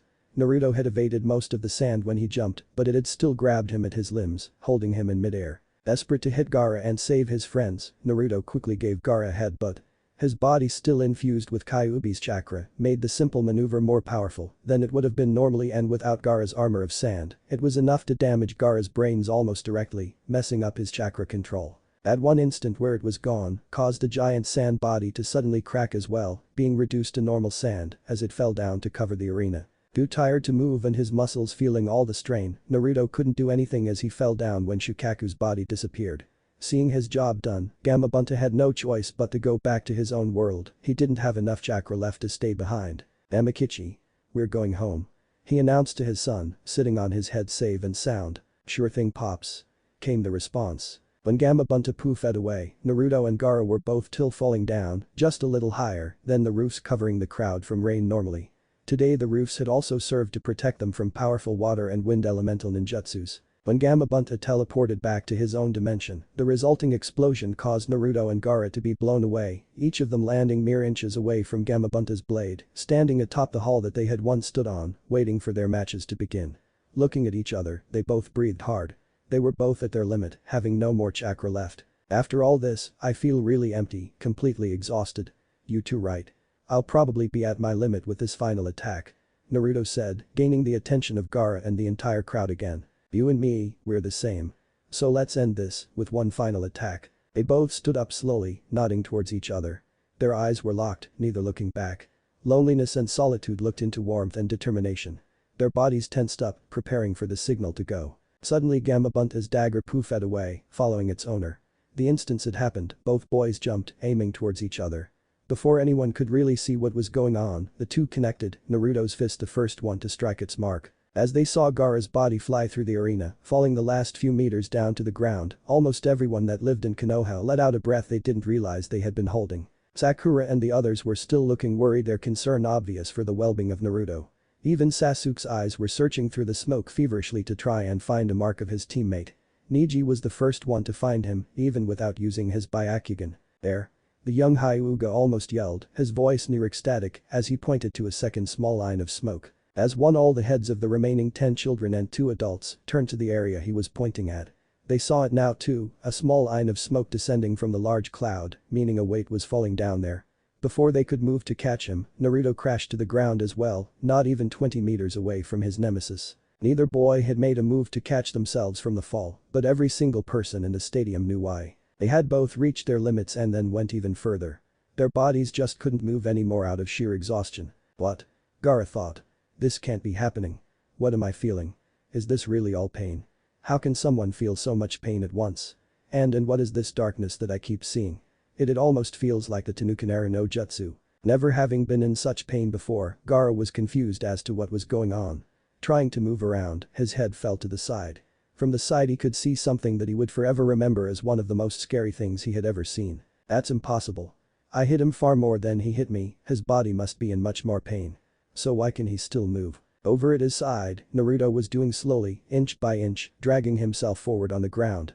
His legs were burning too much and he was sure they couldn't move. His arms felt like lead weight and he couldn't lift himself up. But still he moved forward, inch by inch, dragging himself by his shoulders and chin. All with one goal in mind. "I have to protect Sakura-chan and Hinata. I have to save them." It made Gaara all the more confused that his opponent, who was so weak compared to him, could still move while he himself could not. Why? Why can he still move? How can he drag himself over here? My existence won't be erased. Gaara whispered to himself, almost as if trying to reassure himself of it. It won't be put out. I won't let it be erased. Not able to move his head away, Gaara had no choice but to watch Naruto drag himself ever closer. As Naruto was dragging himself forward with everything his body could give, he suddenly heard Gaara's words from yesterday when they had met in the hospital. "To them I am a relic of the past, a mistake they made and want to erase. Then, for what reason do I exist and am I alive?" And again, Naruto could hear Haku's words like he had been hearing the entire fight, but this time his words were different and his voice was sad. "I thought about myself like this, no, I had to think that, and I learned that the most painful thing is that I'm not needed in this world." With every inch that Naruto moved closer, Gaara's fear increased until suddenly he couldn't hold it back anymore. "Don't come closer." Gaara suddenly yelled, his fear taking over his body and mind. And the darkness grew ever closer. "Don't come closer." Gaara repeated himself, much softer. But Naruto paid his words no mind and continued to drag himself forward as the entire stadium held their breath. Then, when he was close enough to Gaara that he could hear him, Naruto suddenly spoke up as he slowly raised his face. "The pain of being totally alone isn't something of this world, is it?" When Naruto had finally managed to raise his face, his eyes shocked Gaara more than anything in the world had ever done. Instead of the cold hatred or hard anger he had always seen and was expecting to see, Naruto's eyes were filled with something Gaara had never seen towards him before. Compassion. "I can understand your feelings, somehow," Naruto continued. "It's like my pain. But I've got people that are important to me now. I won't let you hurt the people I care about. Or else, even by killing you, I'll stop you.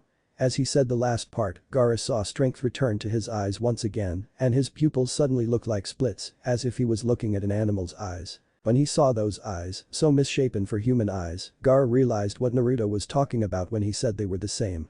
Both of them had a monster inside of them and, most likely, their pasts would be similar. But then why? Why? Why do you do this for others? Gaara asked, confusion obvious in his voice. Because they rescued me from the hell of being alone. They recognized my existence. That's why they are all the most important. As Naruto said those words, Gaara suddenly remembered other words that he had heard so long ago. Needing those close to you. An affectionate heart that gives all of itself for those important people and is watching over them. With a shock, Gaara suddenly realized why it was Naruto was so strong. Love. That's why he's so strong. He really did become this strong just for the sake of others. I was wrong.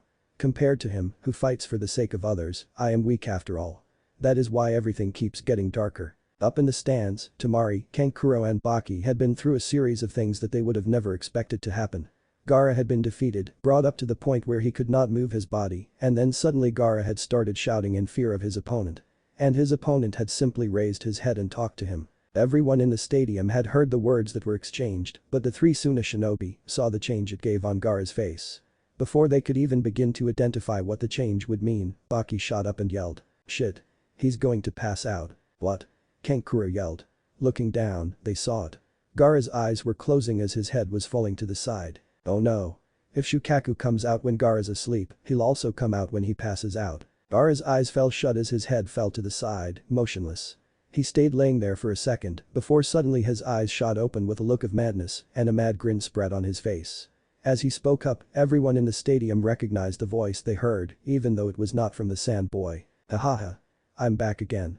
And now I'll kill you after all. Suna no Shukaku had been reawakened. Chapter 8. Hahaha. I'm back again. And now I'll kill you after all. What's going on here? Didn't he just pass out? And why's his voice like that all of a sudden? Ino yelled at the others. Didn't you listen? Sakura answered, her voice a combination of fear, worry and annoyance. That big frog said that Shukaku would come out if Gaara was asleep. The same will probably hold true for when Gaara gets knocked out. Yeah, it seems so. Kakashi confirmed. He is truly a powerful weapon then.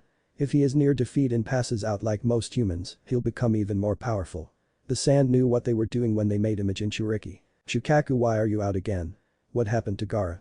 Naruto asked as Shukaku tried to stand up in Gaara's body, only to fall down again. Damn weakling humans.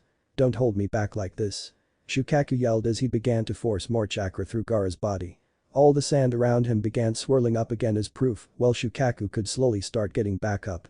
This pathetic body will move. The sand maelstrom devoured Gaara's body for a second before being blasted away. The chakra that was flowing through his body obvious for everyone to see, almost like a brown version of Naruto's chakra flames. Shukaku flexed his arms for a bit before laughing like a madman. Hahaha, see. Now that this wimp's body is taken care of, let's move on to more important business. Killing you.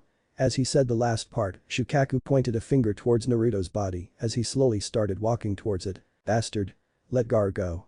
If you push his body like that, it'll kill him. Naruto said, vainly trying to get back up as well. Like I care what'll happen to this pathetic human. As he reached Naruto, Shukaku gave a kick to the side, rolling him over. Naruto flinched in pain, closing his eyes suddenly, his face set in a grim determination again. Don't die just yet. I'll make you scream first for locking me back up so soon.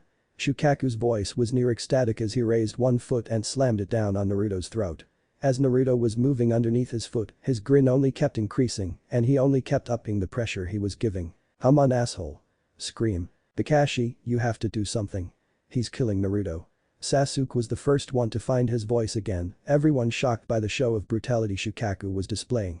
Kakashi moved to pull his forehead protector up, revealing his Sharingan, when suddenly the arena below was dyed in a massive red. The sudden burst of light was enough to temporarily blind everyone in the arena, ninja or not, but everyone heard what happened next. Naruto's voice, in a strange mutation of itself, sounded throughout the entire arena. But unlike usual, his tone was heavy and enough to make every sane person in the area feel scared. It was nothing like Naruto's normal and hyperactive voice, instead it sounded almost as if two persons were talking at the same time. You want to hear yelling? Then get ready to hear your own screams, bitch. What the?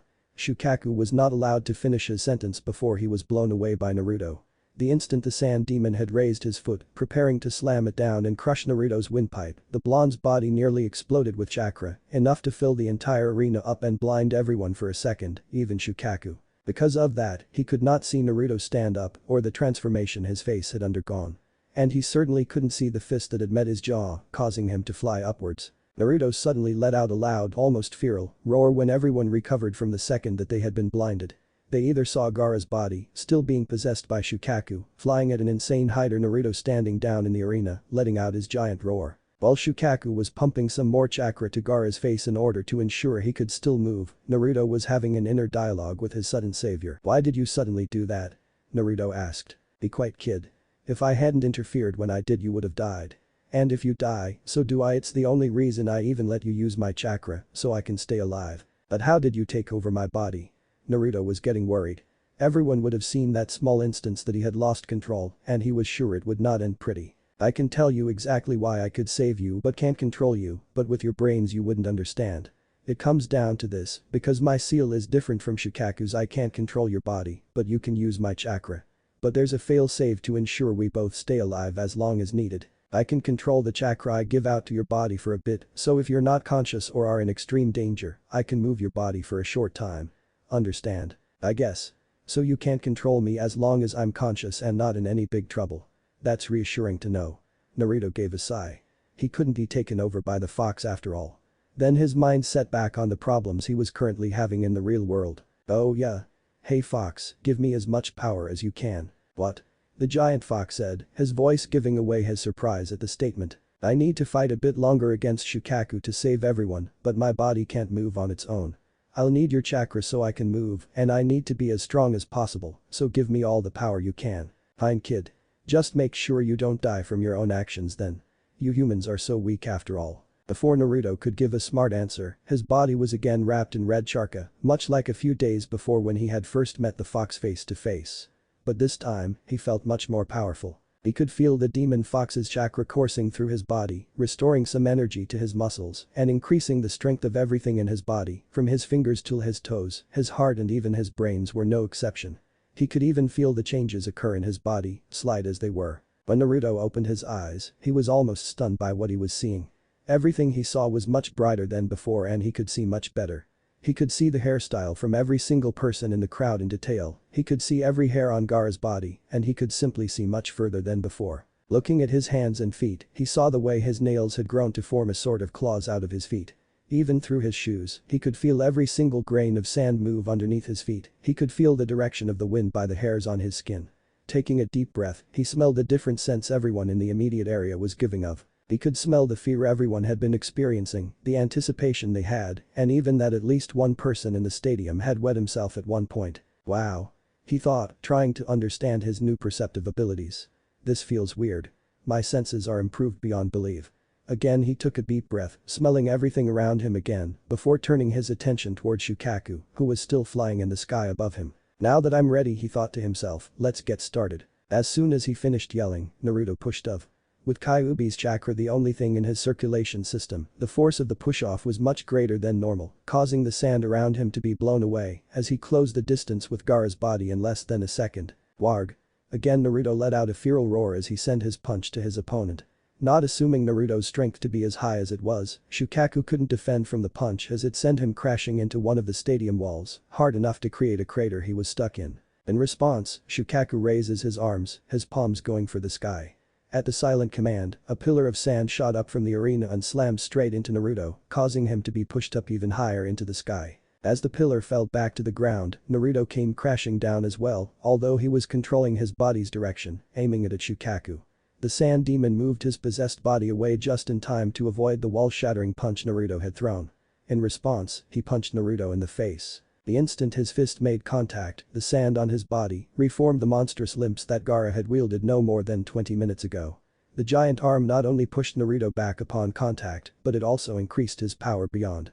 And as soon as he withdrew his fist, the sand arm disappeared and returned to being the armor of sand. Having turned around in mid-air, Naruto landed on with his feet planted on the wall and pushed off to attack Shukaku once again.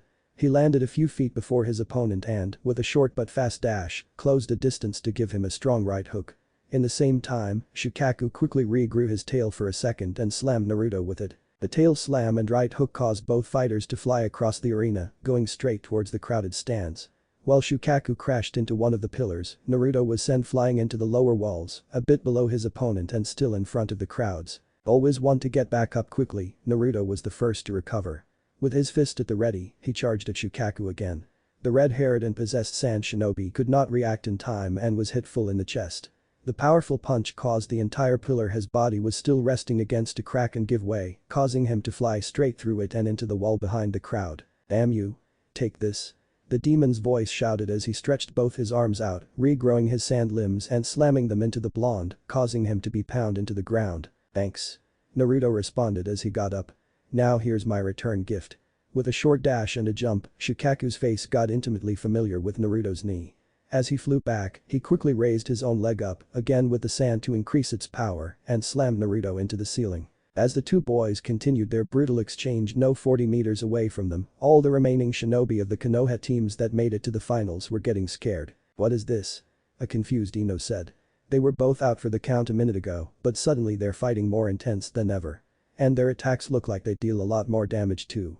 What's going on here? Kakashi knew he had to give some kind of answer sooner or later, but he couldn't think up a lie that would be believable enough for them to fall for. With a little luck they would be distracted enough by the fight to give him some time to think or even forget the question for now. This guy started, his voice in disbelief at what he was seeing. "This is not a fight. It's nothing more than a slugging match. They give a hit only to receive on in return. They can push past their limits with their chakra, but sooner or later their bodies will give in. If this continues, they'll really fight each other to death. There is a limit to how much chakra a body can handle, especially at their age." True enough, Naruto and Shukaku were indeed continuing the exchange of powerful hits. Naruto slamming his fist into Shukaku's body only to be hit back by the sand. When Naruto rushed back, Shukaku evaded his first attack and quickly grabbed his arm. Almost instantly, Naruto's left arm was wrapped in sand and dragged its owner after it when Shukaku spun in place. The rotation ended with Naruto slammed into the back wall, only to have the sand relocate to his leg and swing him around once again. This time, Shukaku wasn't as kind to simply slam him into a wall. With another spin, the sand lasso increased in length and he slammed Naruto through numerous pillars across the entire stand, his head the part to hit and go through the pillars itself. That is not good. Even Naruto can't take that kind of damage without it really affecting him. Sakura said. "Everyone down." Kakashi and Guy yelled at the same time. Guy quickly grabbed Lee and covered him with his body, while all the other shinobi crouched themselves as Naruto flew over their heads and slammed into the wall right behind them, his head aimed at the ground. "Naruto?" Sasuke slowly spoke a second later as Naruto's body dropped down from the wall, not making a single move as it lay in the unnatural position. "Hahaha. See. You humans are all so weak. Now to continue where I left off. I'll kill you all." As most of the shinobi, with the exception of Sasuke, Hinata and Sakura, turned around they came face to face with Shukaku himself. Amazing. This is the kind of killing intention Naruto has been fighting this entire time. It almost reminds me of Orochimaru. Kakashi thought. I'll have to take care of this as soon as I can. Naruto can't survive another barrage like that. But before Kakashi could even make a move, Sasuke suddenly rushed past him, rushing headfirst at Shukaku as he let out a scream of anger that Kakashi had never heard from the youngest of the Uchiha. Unfortunately, with the curse seal still affecting his body and the beating he had received still having its effect as well, Sasuke's rush was far too slow to reach Shukaku.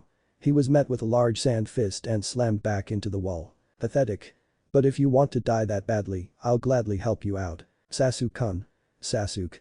He heard the voices of all those around him yell out in surprise before his hearing was cut, along with his eyesight, off from the world. For the second time that day, Sasuke felt the sand slowly climbing up his limbs with heavy pressure. Is this it?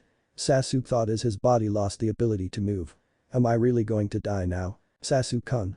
Sakura yelled with even more fear in her voice than before. And then, without any prior warning, that strange dual voice that had sounded before Naruto got up could be heard throughout the entire arena again. Let him go. This can't be good.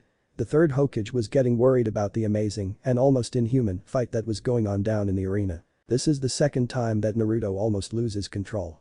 His body is nearing its limit. If this fight isn't concluded soon, I fear for everyone here. He closed his eyes in silent prayer of the loud blonde being saved or finishing this fight already. Because of that, he couldn't see the look in the Kazukige's eyes. That calculating look mixed with fear, which destroyed everything for its own gain. The same look that Orochimaru always had on his face. Let him go. As soon as Sakura had yelled in surprise, Naruto's eyes had snapped open. Ignoring all around him, he saw nothing but the pile of sand about to crush Sasuke. Again, Naruto abandoned all kind of civil thoughts and acted purely on instinct. In his still upside down position, he sent his arm out, a wave of chakra shooting out of it as he did. The effect was a blast of pure chakra, forcing everyone near it out of its way until it reached its target. When it came into contact with the sand coffin, a large part of it was blown away, allowing Sasuke to get out. The rest of the blast continued and hit Shukaku head-on. Not strong enough to send him flying back, it made him flinch and close his eyes nonetheless. In that 1 second, Naruto had managed to turn himself around, his head again pointing up, and push himself up against the wall. When Shukaku's eyes opened again, he could see nothing but Naruto's fist about to make contact with him. Arg! Shukaku yelled out in pain, but Naruto did not stop his barrage. With a newfound strength, he sent a left punch into the stomach of Shukaku's host, causing him to fly up. He continued with 2 more punches, moving his opponent almost half a meter up in the sky, before spinning around with the last punch and launching a powerful rising kick. The kick itself forced Shukaku to fly backwards rather than up and caused him to slam through the fences, having him in open air above the arena. As he looked up, again he saw Naruto coming at him, his fists joined together for a powerful jackhammer punch. As soon as the punch hit him, Shukaku's direction changed to vertically down and, in less than a second, he had slammed into the ground beneath him hard. Having used the momentum of his attack to bounce back to his old location at the stand's railing, Naruto turned around to see if Sasuke was alright when he noticed something. Hey. Hinata and Sakura-chan are supposed to be pinned to the wall here. Where are they? As he looked around, he suddenly saw them standing with the other shinobi, free from any kind of suffocating substance or bounds. "You're okay after all," Naruto said, his voice almost ecstatic. Without him ever intending it, a sudden single tear slid down his cheek. "You're okay after all." As Naruto saw all of his friends standing there, all still alive and not pinned to the walls by the sand, he felt so much relief wash over him that he couldn't stop a tear from falling down. As he slowly stood up and walked over, Kakashi suddenly realized that the Kyuubi's chakra was being greatly reduced by Naruto, changing his body back to its normal form. Step by step, almost as if he was holding a crutch, Naruto walked closer to Hinata and Sakura before placing his hands on a shoulder of each of them. And then he did something no one had ever expected. He suddenly drew them in a hug as he freely let the tears flow for what was probably the first time in years. "I'm so glad you are alright," he said through his tears. He couldn't see it himself, but Hinata's face was quickly becoming the human equal of a tomato, while Sakura had no idea how to react to the sudden emotional outburst of her teammate. While Sakura was used to Naruto being loud and impulsive, she had never seen this side of him. Before she could try to hug him back, Naruto pulled back on his own accord before speaking up again. "But how did you?" "I cut them free," Kakashi interrupted. "Right after I saw you revert back to your old self." "I see," Naruto said. "Thanks for saving them, Kakashi-sensei. But why didn't you free them before?" "Because I want to." "Because it was the best way to motivate you," Sasuke said, interrupting his teacher. "You always fight best when other people are in danger, but this time you were being too scared. That's why we didn't let you know they were safe. It would remove your drive, your motivation." "I see. That's fine. As long as they are okay, I don't care," Naruto said, a small smile playing on his face. "God damn you bastard, I'm going to fucking kill you. How dare you punch me like that? You'll pay, you pathetic human bastard." Suddenly the voice of Shukaku sounded again, alerting everyone that Naruto's last attack still wasn't powerful enough to finish the sand demon. "Naruto, stop it. You know we're safe now. Stop this fight already, you'll really hurt yourself if you go on like this. Just stop it, I don't want to see you get hurt by him too. Let Kakashi-sensei or someone deal with him." Sakura almost pleaded as she saw Naruto's eyes go back to the hole in the ring. "Please, just don't fight him anymore. I don't want to see you get hurt." Sakura could hardly control her tears as she held on to Naruto's jacket with both her hands, trying to stop him from moving away. "Sakura-chan," Naruto said as he looked back at her, before noticing the looks the other rookies were giving him. Each of them looked scared, but, unlike what Naruto expected, their fear wasn't aimed at him. Rather, he could see they were scarred because of what might happen to him. Again a smile appeared on his face as he spoke up. "Thank you. You have no idea what it means to me to hear those words. But I can't stop this fight. Not now. I'm the one who defeated Gaara, and it's because he passed out that Shukaku is now terrorizing everyone here. I have to stop him, I'm the only one who can. But still, seeing you two like this, I'm really relieved. Because, for a while there, I was afraid I might have to really kill him. I'm so glad I won't have to do that." But that he kindly removed Sakura's hands from his jacket and turned around, but another voice suddenly spoke up. "Why do you continue to fight him alone, Naruto?" Sasuke's voice rang through the stands. Everyone is here, together we can win this fight easily, even if my body is as damaged as it is now. So why fight alone? Didn't you just say it yourself, Sasuke? Naruto asked him in return, his smile threatening to become a grin. I'm at my best when other people are in danger. Sakura-chan and Hinata are saved now, so I don't have to worry about them anymore. But because of that, I now have another person I need to save. Why do you go so far? Another voice, this one new to Naruto's ears, asked. As he turned around, he saw a young girl of around Konohamaru's age with long black hair and the same eyes as Hinata standing at the top of the stands where Naruto had been lying a few minutes before. Hanabi-chan.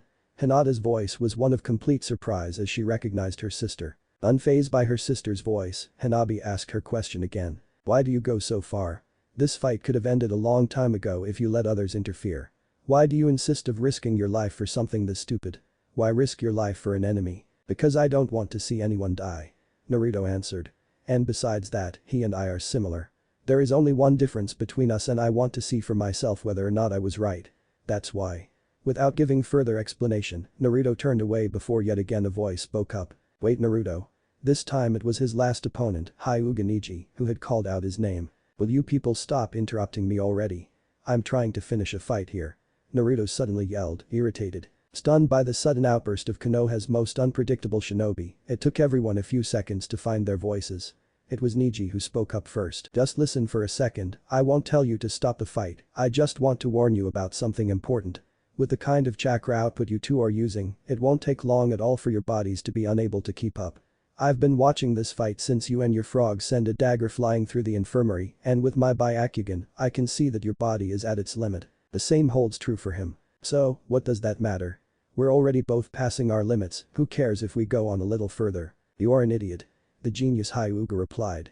Your body has a limit for how much power and damage it can take. You can push yourself past those limits with determination and other similar things, but the fact remains that your body has a limit. Your chakra circulation system is closely intertwined with your organs, it's what makes the Jiken fight style so deadly. It deals damage to the organs. Yeah, I know. I felt it firsthand, remember? Naruto turned around, his face having a look of annoyance. Then did you know that what you are doing right now is the same as fighting a Hyuga again? What? Naruto turned around, the look on his face showing he didn't understand Neji's sudden question. If I can damage your organs with attacks to the chakra circulation system, you can also damage them yourself by using too much chakra at once. Normally this isn't all that big an issue because a shinobi usually can't produce enough chakra for that, but for some reason, both you and he can surpass the limits of your body up to a dangerous point. If you guys keep this up, in a few minutes your hearts will be so spent with the continuous high usage that it'll shut down, permanently. In other words, if you guys keep this up, you'll literally die from your own power. So give up while you still can, Naruto. A few more minutes and you'll be dead, or your heart and other organs might be damaged beyond repair, making live as a shinobi impossible. I see. Naruto's voice was more quiet than normal as he turned his face away. A sign to Kakashi, Sakura, Sasuke and Hinata that he didn't really understand what Neji had just told him, but was pretending he did. They were half right. Naruto didn't understand how his own chakra could be damaging his body, it was a part of it after all, but he did understand that both he and Gaara could die because of their power. Thanks, Neji. Naruto said as he turned around again, hoping to not be interrupted this time. Before he returned to his fight, he suddenly thought of an important question to ask. How long will we last? Before we're in danger, I mean.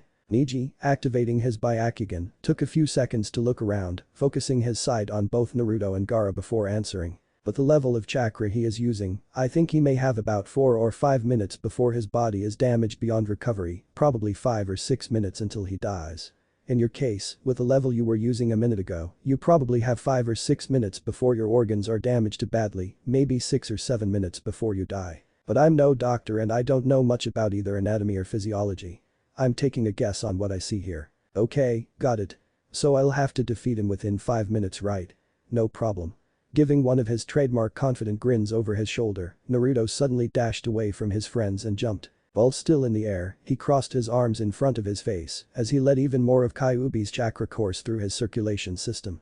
With a roar of renewed fury, he jumped down before engaging his enemy in combat again. But the new, even higher amount of chakra strengthening him and his body being more adept to close combat, it was obvious to all that Naruto was suddenly setting the pace of the fight, easily landing 2 or 3 punches for every one that Shukaku threw while he was dodging those. That idiot. Neji suddenly shouted. If he increases the chakra output even more, it'll only destroy his own body. If he keeps this up, he'll die before Gaara's body is even in a critical state. Exactly. Kakashi calmly said. Didn't you hear what Naruto said just now? He has one more person he wants to save. I doubt the reason he told us was the real one, but he is determined to also save Gaara. And for that reason he has to defeat Shukaku as fast as possible. As he gave a powerful uppercut with his right hand, Naruto saw Gaara's body fly back and crash to the ground. Seeing the opportunity to start the rescue, Naruto suddenly started speaking to his opponent. Gaara, I know you can hear me. Get off your ass and wake up already.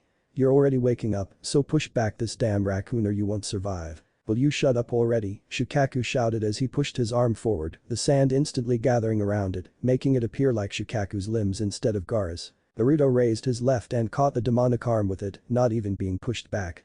Raising his left arm for a punch, he spoke up again. You shut up. As his right arm punched the sand-formed limb, it was instantly destroyed by the power, forcing Gaara's body back on the ground. I'm not talking to you, I'm talking to Gaara. Naruto gave the raccoon demon a look that, combined with the red eyes, transformed face and large amount of chakra Naruto was giving of, caused even Shukaku to back away. You said that you want to know the reason for your existence, right Gaara? This time around, Naruto's voice was much softer, almost as if he was speaking to a close friend that made a mistake. I can't tell you what your reason for existence is, but if you keep this up, you'll never find out. If you let this raccoon control you, that is all there is to your existence. You will be erased, becoming nothing but a memory to those who knew you, as Shukaku destroys you and takes your place. Then, your existence really will be erased without a meaning. Down on the ground, as Shukaku was trying to get back up with the injured body and newly dislocated shoulder, he suddenly stopped his struggle against gravity. Naruto could see his eyes unfocusing for a second and returned to Gaara's eye color, before that was repressed again, and Shukaku's eyes returned. Knowing that he was getting to Gaara, Naruto continued his talk, hoping to give the red-headed Suna shinobi enough power of will to overcome his inner demon, literally. Yes, that's it. Fight him. Show everyone that you are different from him. Let everyone here know that you are Gaara of the desert and not Shukaku of the sand.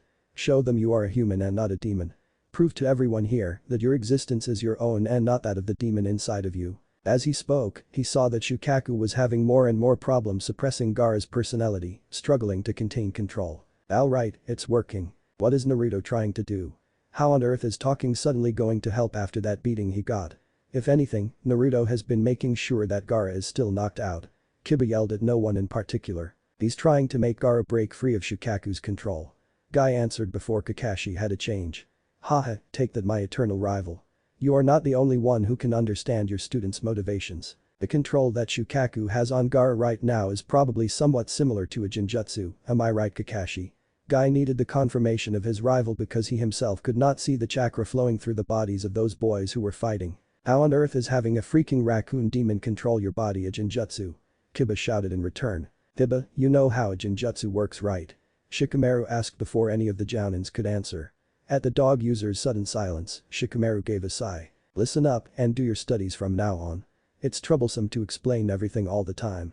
A jinjutsu works by controlling the chakra flow of your opponent in their brains, thus having control over their 5 senses and, with high-level versions, even their entire body to a degree.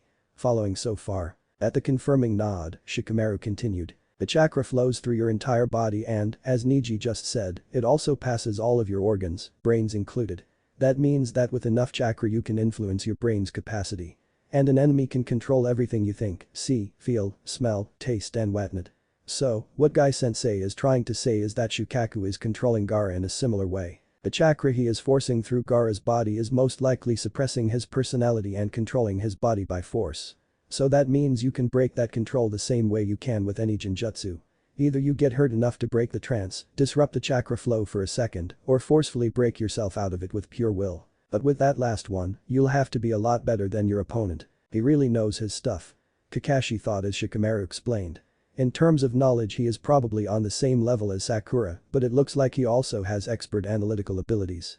Good qualities for a shinobi. Then why on earth is Gaara still being controlled? If it's a jinjutsu Naruto has already inflicted enough damage to break out of any level of jinjutsu, right? It isn't a jinjutsu in itself, just something very similar to it. Guy said. And Naruto has been doing much more than just inflicting damage. With every attack he and Shukaku perform a massive amount of chakra is used, whether they hit or not.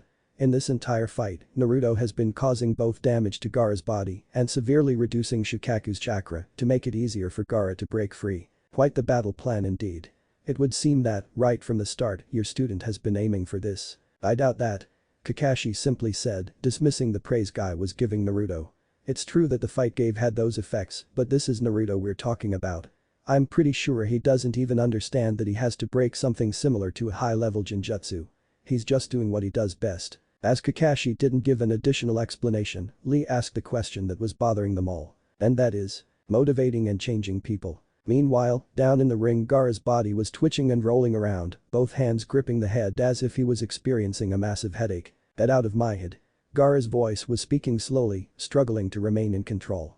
One of Gaara's eyes had returned to its natural color, while the other was still Shukaku's. Shut up you. Get back to sleep already. I still have to kill him. This time it was Shukaku that sounded throughout the stadium. No. Stay away from me. Shut up.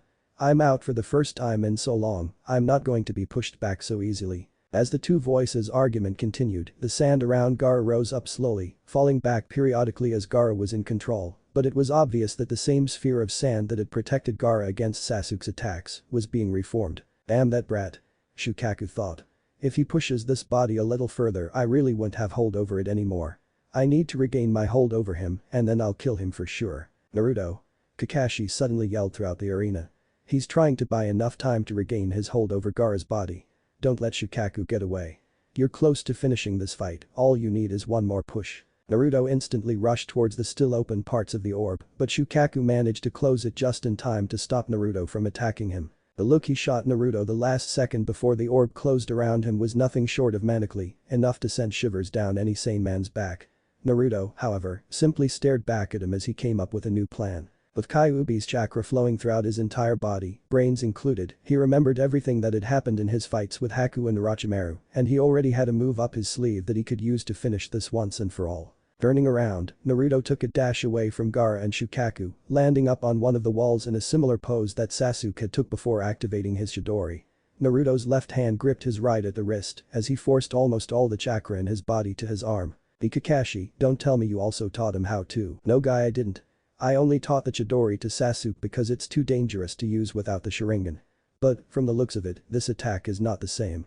He's focusing a massive amount of chakra into his entire arm, not just the palm of his hand. Standing horizontally on the wall, Naruto kept on pumping more chakra into his arm, enough to cause it to swirl around it for all to see. Almost there. I almost reached the level of the punch I used against Haku. Just a bit more. Feeling a huge strain on his right arm, Naruto almost felt the chakra around it increase its intensity as he clenched his fist. Just like what happened at the country of the wave almost a year ago, the chakra that left his arm was strong enough to damage physical matter around him, causing it to create a crater similar to how Sasuke had done with his Chidori. This feeling. This is it. Having determined that the attack was the same one that destroyed the Ice Mirror Jutsu, Naruto roared out his challenge. Get ready Shukaku. Because here I come. Swinging his arm back, increasing the crater, causing it to become a mirror image of the one Sasuke had created no 2 hours before, Naruto pushed up towards his target, the giant orb of sand. As he rushed, the chakra that was coming from his hand suddenly started changing its shape, mutating until it suddenly encased his fist completely and strangely resembled a fox's head. Its jaws opened, issuing a silent threat to the orb, the ears pointing backward paralleling with Naruto's arm. Take this. Naruto shouted as he sent his fist flying for, he hoped, would be the last time that day. As it made contact with the sand, he released all the chakra at once. The entire arena was filled with smoke at the explosion that followed. Please, be alright. Please be alright. Please be alright. Sakura caught herself mumbling those words over and over again as she waited for the smoke to clear down in the arena.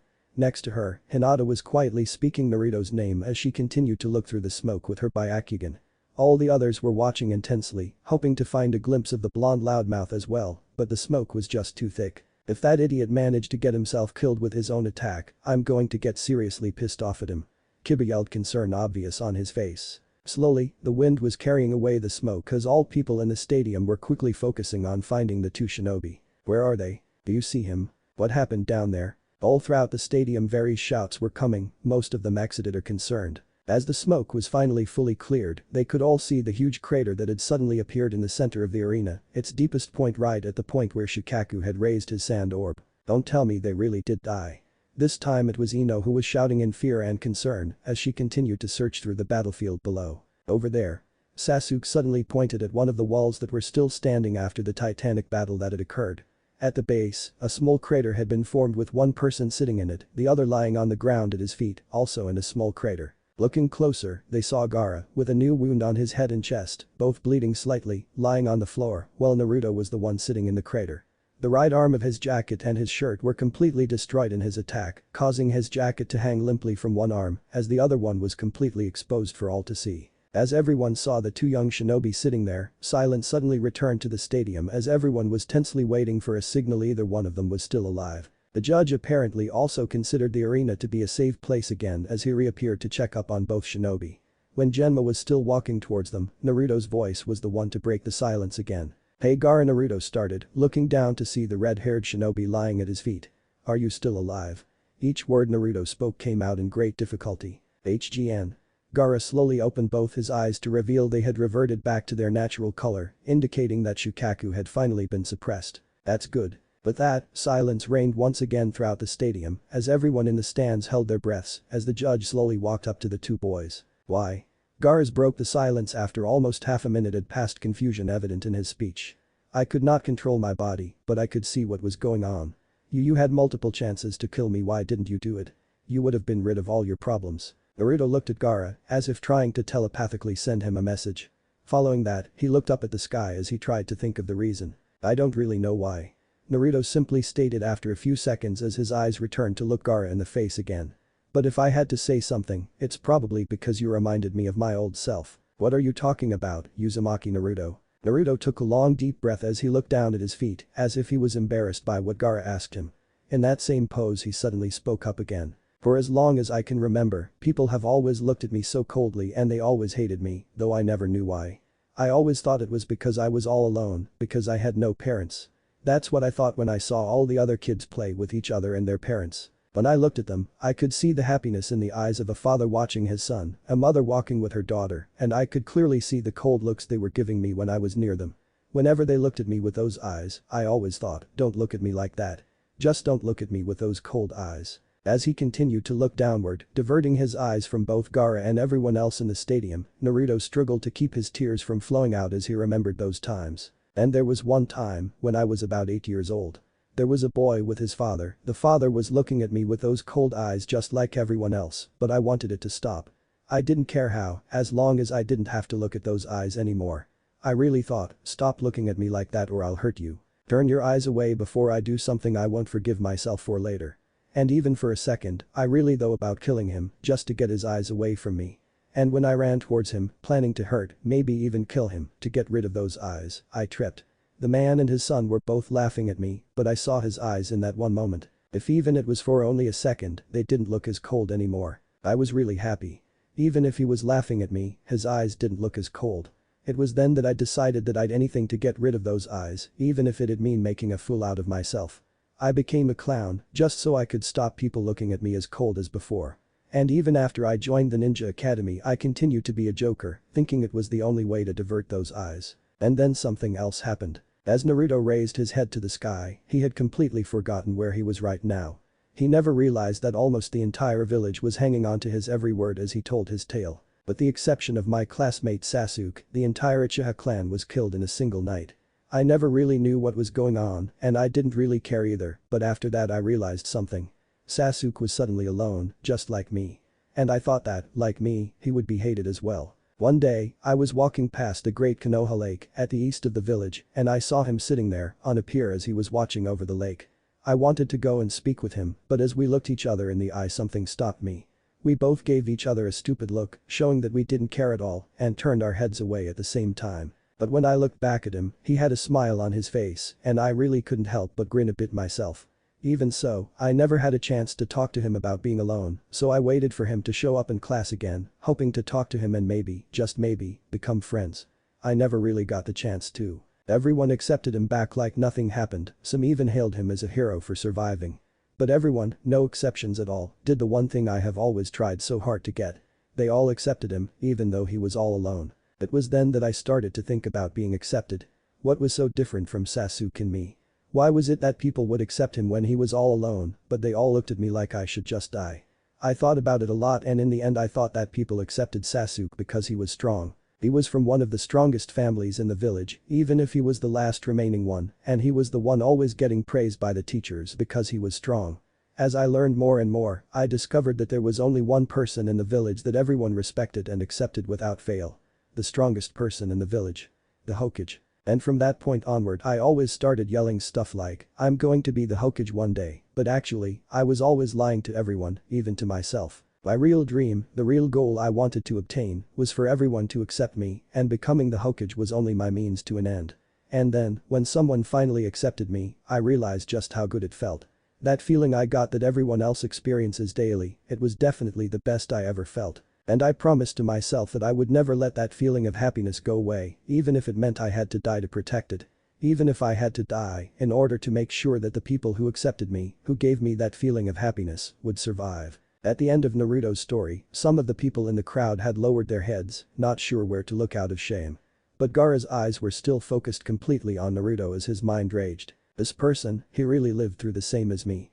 And when he reached the same question as me, he chose to go down the hard way. I think I'm beginning to understand why he is so strong. I guess, Naruto continued again, I wanted to save you from Shukaku to tell you that. But also because I thought that I would have turned out like you if I had killed that man that day, instead of falling and making him laugh. As selfish as it is, I wanted to see if I was right that day. And I wanted to see it against Gaara, not Shukaku. To see what was the right choice. I think that you were right. Gaara suddenly said, every word said with difficulty. You reached the same question I did, but you chose the hard way. You chose to try and get the people to accept you, while I killed all who looked at me. Where I tried to scare them away, having them fear me, you went down the harder path. You really are strong. I can't win. I give up. Flabbergasted by Gaara's sudden surrender and acknowledgement, Naruto couldn't give any reaction other than a stunned look. Silence reigned throughout the stadium as the judge slowly raised his hands. Winner, Uzumaki Naruto. Still nothing could be heard in the stadium, everyone needing some time to let the information sink in. Sakura was the first one to find her voice again. He won. Sakura and Ino suddenly shouted together. The shout sounded through the arena, with others copying it. Then, as if they arranged it, everyone stood up at once, clapping and shouting for Naruto's victory. The noise of people clapping and stamping didn't seem to reach Naruto at all. When a shadow suddenly stood over him, blocking all the sunlight, Naruto finally managed to look up and see his sensei standing there. Kakashi-sensei. Was all the stunned and hurt blonde could utter. Yeah. Well fought Naruto. You won. Kakashi complimented him as he gave a smile through his mask. You were here. I guess the amount of damage was too high. He must have lost track of his surroundings at some point. Kakashi thought to himself. Yeah, I was here Naruto. But look up for now and see what's happening. Following Kakashi's advice, Naruto looked up and suddenly saw all the people standing and going wild. What's going on? Naruto asked, still too shocked to realize what exactly was going on. All these people are congratulating you. You showed everyone here today just what happens when they mess with Konoha Shinobi. You showed them a fight that they will remember for the rest of their lives. After looking around for a second and letting Kakashi's words sink in, Naruto suddenly turned his head down, looking at the ground again. Sorry, he said, as small drops fell from his face and onto the ground. Right now I must really look pathetic. His talking and breathing were both staggering, indicating to Kakashi just what those drops really were. No Naruto. He answered. Right now, you're looking stronger than ever before. Naruto couldn't answer Kakashi's words, he had already passed out. At the same time, Kankuro and Temari were rushing in to check up on their brother and teammate, concerned for his well-being for the first time in their lives. Hey Gaara. You okay? Kankuro asked as he leaned over his brother. Gaara was still looking at Naruto and Kakashi, who was bending down to pick the blonde up now, and waited a second before he answered. I'm fine Kankuro. I think that the pain has lifted a little now. He didn't react to the puzzled look his siblings gave him at his strange answer. Kakashi-sensei, how's Naruto? Sakura nearly jumped at the silver-haired teacher as he reached them with her teammate in his hands. It looks like he'll be fine with some rest. From what I can tell, no permanent damage has been done to his body, but I can't say anything about his chakra circulation system or his brains. With the amount of hits that he took, I'll have a medic look at him after this tournament is over. But let him rest for now, okay? Without anyone saying anything, Choji and Ino also stood from their seats so that Naruto could be spread out on their positions. As Kakashi placed Naruto on the bench, Kiba suddenly took of his jacket and quickly folded it up before placing it under Naruto's head. You'd better recover completely, you bastard. Kiba muttered to Naruto, because I'm so going to kick your ass for making us all worry like that. You have to stop trying to act cool like that or next time I really won't forgive you anymore. As Kiba stepped back, everyone could see Naruto's condition after the fight. Kakashi and Guy took a look at Naruto before they both stepped back a little to talk without being interrupted, while everyone around Naruto started to make comments on his condition. He's pretty cute as well, not just strong. Sakura heard the comment from the girl that had been sitting behind her all along. The same one that had also said he was pretty strong after Niji's fight. Hey, Naruto is getting pretty famous suddenly. At this rate, I'll be the only no-name on the team. Sakura thought as she gave a small, but slightly sad, smile. At the same time, Hanabi's confusion only grew when she saw the blonde's current state. Why did he do that? There's a limit to how stupid and arrogant you can be about your own abilities. That's meaningless. Before anyone could answer the young girl, she turned around and ran away. Wait. Hanabi-sama. Niji tried to call her back, knowing full well that her father had left the stadium after their meeting. Let her go, Niji Nai-san. Hinata quietly said. Hanabi-chan doesn't really understand Naruto-kun's actions and she's just confused about it. She'll be fine, she only needs some time to think about it. Meanwhile, Kakashi and Guy were still discussing what they had seen in the fight, talking about the level of demonic control Naruto had shown, as well as his new techniques. Through Guy, there is no denying that he has been trained by Jiraiya-sama this last month. It's the only way Naruto could have learned the frog summoning technique and just about the only explanation I can think of that he can suddenly use Kyuubi's chakra like that. So far Kakashi and Guy had only managed to confirm each other's theories. But Kakashi, what about those weird moves he used? I know Jiraiya-sama is one of the legendary Sannin, but even he has limits to the control he has over chakra. Naruto has used nothing but bare chakra to guard Sasuke twice. And when he punched that sand earlier, the chakra wave that followed it were enough to completely dislocate Gaara's arm. You can't just ignore the possibility that the fox has influences on him. Checking to ensure they wouldn't be overheard, Kakashi took a few seconds to think before answering the green-suited man, his voice no more than a whisper. No, I think that Naruto remains in control unless he is in some form of danger, mentally or physically. And when he uses Kyuubi's chakra too much he does lose his control a bit, it was obvious from the way he fought after Shukaku had awakened again. Naruto's normal fight style is to use Cage Bunshin a lot to trick the opponent into showing an opening. But after that instant, when Naruto's appearance actually changed, his fight style was completely different too. He attacked continuously, with a fight style that most likely comes from his basic instincts. Listen Guy, Naruto is an idiot and that's the reason he always fails test, but Kakashi turned around so he could look at the sleeping face of his student before continuing. When it comes to pure battle instincts or improvising on the battlefield, Naruto is nothing short of a genius. His mind is not the sharpest around, but I have never seen anyone with a body that remembers so quickly. After trying a technique just once he can improve considerably. You can say the only thing that prevents him from being a true genius on the level of people like Itachi or Orochimaru is his mind. I think that everything that Naruto did after Shukaku awakened and he got up was because he was acting mostly on instinct, with no thoughts included. Because, if Naruto was being controlled by the Kyuubi, he would have killed Gaara and everyone else as soon as he had the chance. Instead, Naruto fought on and on to prevent anyone from interfering and killing Gaara. So most likely those moves he did were also pure instinct. I see. The black-haired, thick-browed man answered, lost in thought. I did notice the large difference between his fighting style against Kiba and now, but I couldn't really judge it all that much on one fight. But that still leaves the attack he used at the end to destroy that orb of sand Gaara was hiding in. There is no doubt he copied it from Sasuke's Chidori. So what is that? Like I said, Kakashi started as he turned his head to the sky, a sign he was thinking everything over some more. Naruto is a genius in improvising. He created the Naruto Renden he used against Kiba on the spot based on Sasuke's lion combo. He probably did something similar today with that fox fist or whatever you want to call it. He saw the Chidori and heard the explanation, so basically he knew all the theory to creating a Chidori-like attack. But if you look at all the details, you'll see the huge difference between them. Sasuke's Chidori made a small hole on the sand orb and cut Gaara through it, while Naruto's fox fist caused some kind of explosion strong enough to overpower it. And if you look at Naruto's condition, it would seem that the attack is not without danger to him either. Taking a good long look at the young ninja, Guy suddenly saw what Kakashi meant. Of course. He exclaimed. The attack destroyed a part of his clothes, which means the feedback he gets from it is strong enough to deal actual damage to him. So if he uses it too much, he may just deal too much damage to himself, like with the Lotus technique. Exactly. I have no doubt that Naruto created that attack as a copy of the Chidori, possibly basing it on an attack he had previously used when using Kyuubi's chakra, but if you compare it to the Chidori it's like comparing a sword and a bomb. The Chidori is a precision attack meant to pierce through anything, instantly killing enemies when I hit their vitals. Since the jutsu itself doesn't deal a lot of damage, the feedback I get from it is very small, the power comes from the thrust before it. But with Naruto's Fox Fist, he doesn't pierce through anything at all. He deals damage by explosion. As a result, it is much more destructive and can kill, or at least severely damage an enemy as soon as it hits, but in return the feedback is much greater and rotationally dangerous to the user. It is both the same and the complete opposite of the Chidori. Kakashi gave a small laugh as he mentally added something. They are kind of like the users in that regard. Naruto and Sasuke are both the same and complete opposites in one. Kakashi was stopped from discussing the matter any further because he suddenly saw a golden feather drop down near him as civilians all around fell asleep without reason. It's a jinjutsu. All shinobi, dispel it at once. He yelled as he formed his hands in the seal of the tiger and quickly dispelled the jutsu around himself. Just in time too, because no more than a few seconds later, an explosion rang sounded from the Hokage's special box as all hell broke loose around them. Kakashi could only reach one conclusion. War had broken loose, and the battlefield was the village of Konoha. Can someone please tell me why there are so many freaking sounds in here?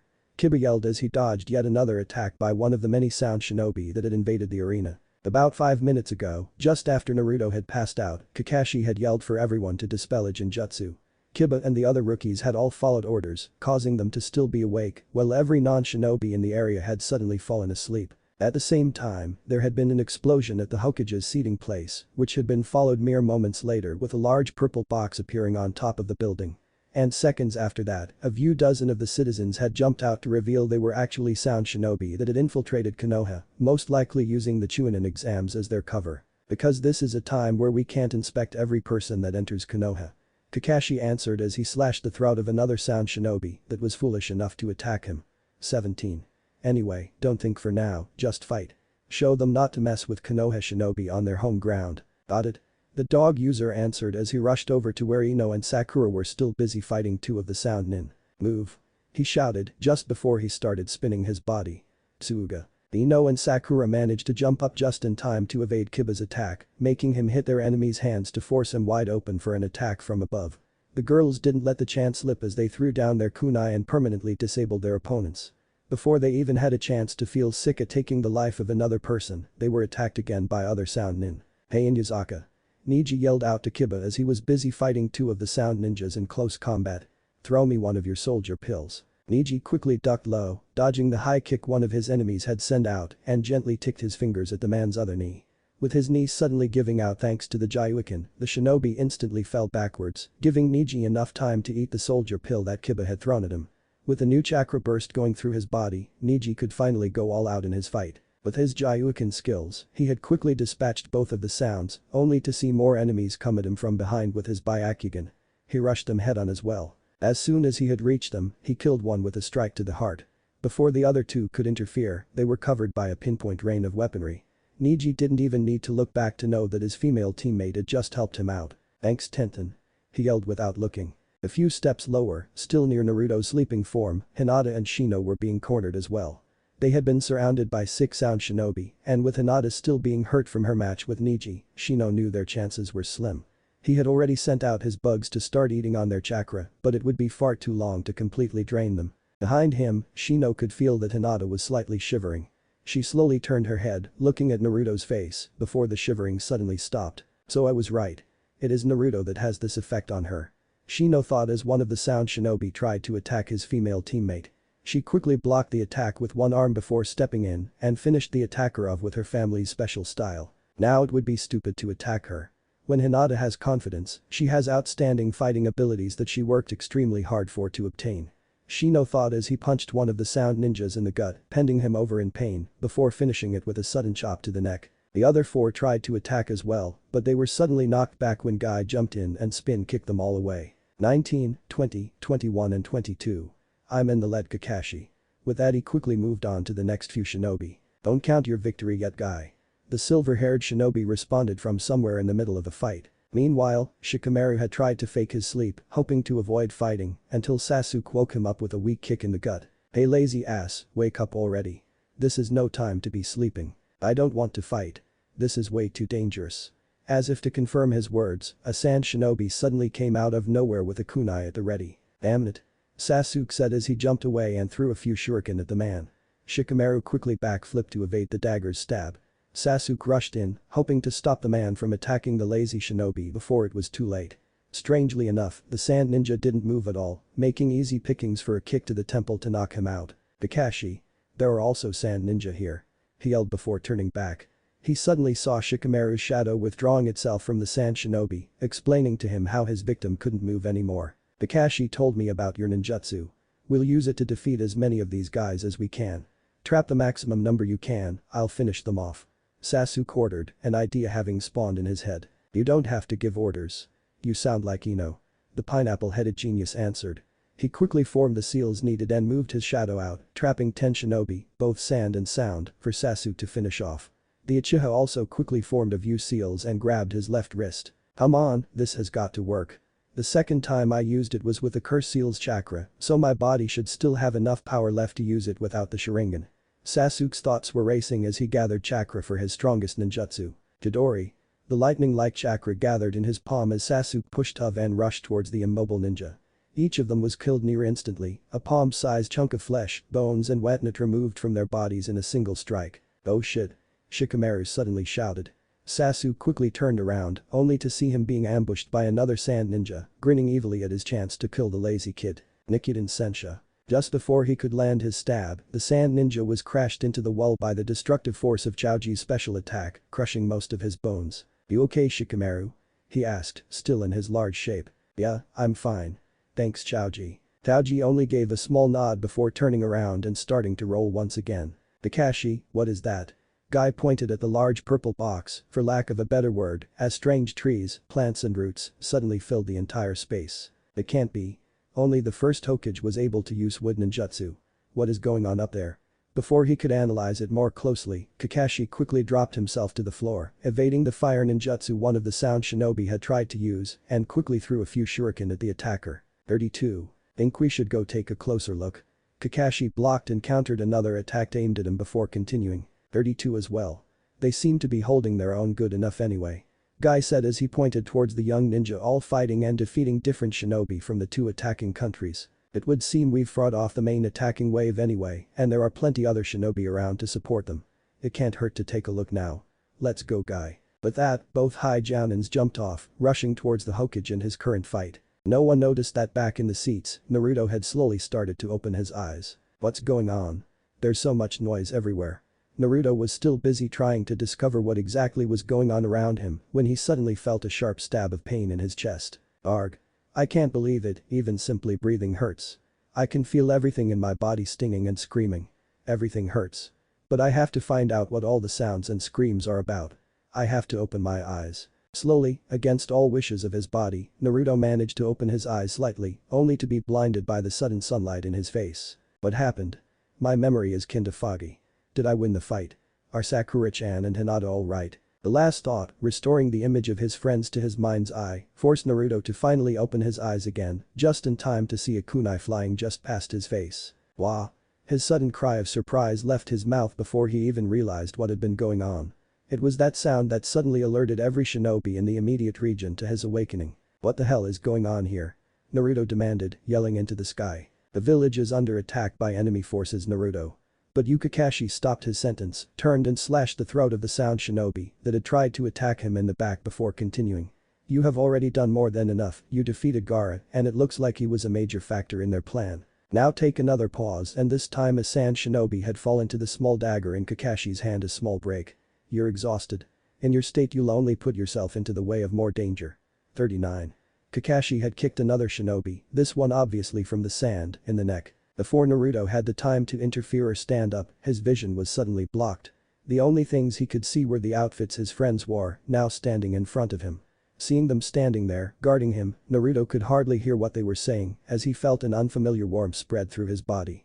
But even though it was unfamiliar, he knew just how to name the feeling. Friendship.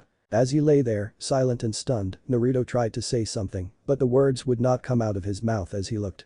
Hinata, Sakura, Sasuke, Ino, Kiba and Chaoji all stood in front of him and they were still fighting with the enemy as well. And then, suddenly, something caused every single leaf shinobi to turn their heads. An explosion had sounded from the Great Purple Barrier. As Naruto was trying to figure out what that was, Guy suddenly yelled out. Hokage-sama. Kakashi, we have to get over there. Hokage-sama is in danger in there. Calm down. The Anbu are still there as well and we can't get into that barrier from the outside. We'll have to deal with the enemies down here first and then we can try and break through to save Hokage-sama. But focus on the here and now. The old man is in danger. Was the only thought that was raging through Naruto's head as he slowly stood up and, amidst the chaos of the war, slipped away from his friends. 41. Guy's scream was unmistakable as he kicked yet another enemy shinobi to his doom. Hey Kakashi. That blesses guy who was imitating an Anbu is down in the arena, along with a few sand shinobi. Let's go. Looking around, Kakashi found that the attacks in the enemies in the arena were already under control by all the other present shinobi. After slashing his 42nd opponent down, he jumped down after the green beast of Konoha. Unfortunately, he had failed to make a last check for Naruto, otherwise he would have seen the chairs that the blonde had laid on previously were now empty. What are you doing here? The white-clothed Anbu, obviously the leader of the bunch, asked as he saw the exhausted form of Uzumaki Naruto crawl up on the roof. You can't be of any help here. And if you are even capable of fighting you should be down there, fighting the other enemy shinobi. But Naruto, beat up, exhausted, bruised and bloody, didn't listen to him at all. Instead it looked like he didn't even know the Anbu were there at all. Instead he just slowly stumbled his way over to the nearest of the four corners, which held the six-armed man, while continuously muttering a single line. Gotta help the old man, gotta help the old man. As he had finally walked past the Anbu, who didn't even try to stop him, Naruto managed to get near the corner. Hey, what's a brat like you going to do, eh?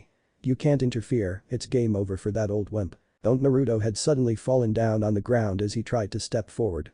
Trying to lift himself up again, Naruto tried to speak to the sound ninja again. Don't insult him.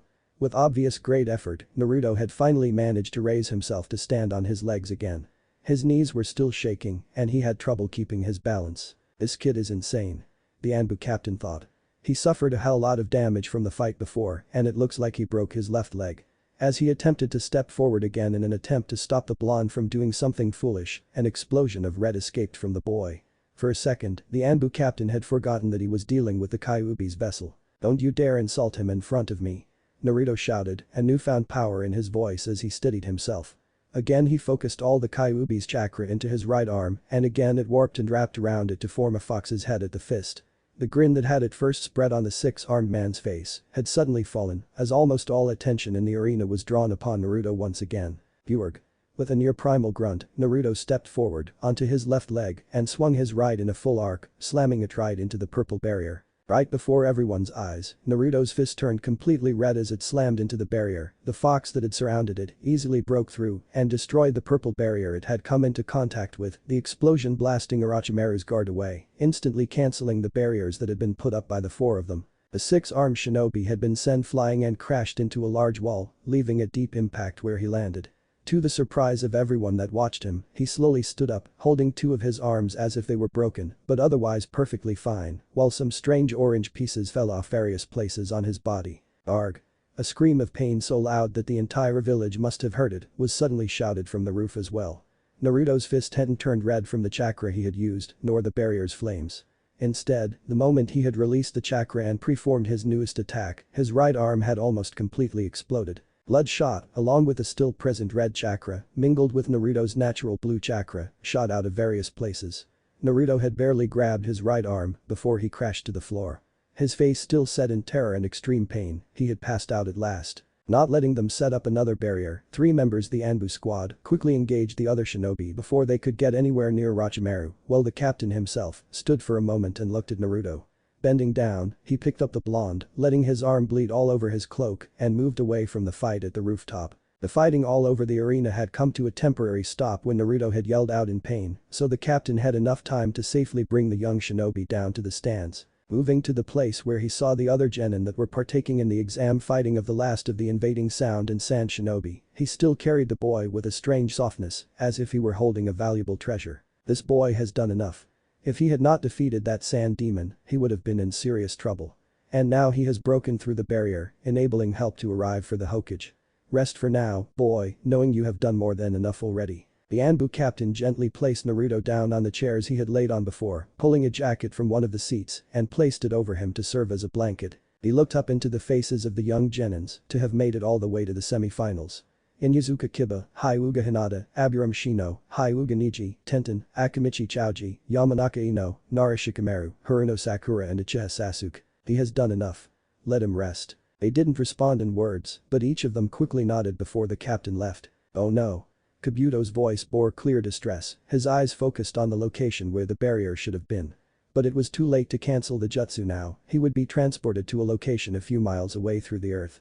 Canceling it now would result in disastrous effects, but Orochimaru-sama can take care of himself just fine. And he's still got the Sounds 4 with him as well. But what he saw, just before his head would be warped away through the earth, still made him worry. Ada Kakashi and Mido Guy were hurrying to the aid of the third Hokage. What if Naruto used Gamabunta and chunin exams? Thanks for watching my video till the end. If you enjoy this content, then do consider subscribing to my channel and leave a like if you guys need the next part, comment down, and thanks for watching the video and see you guys in the next video.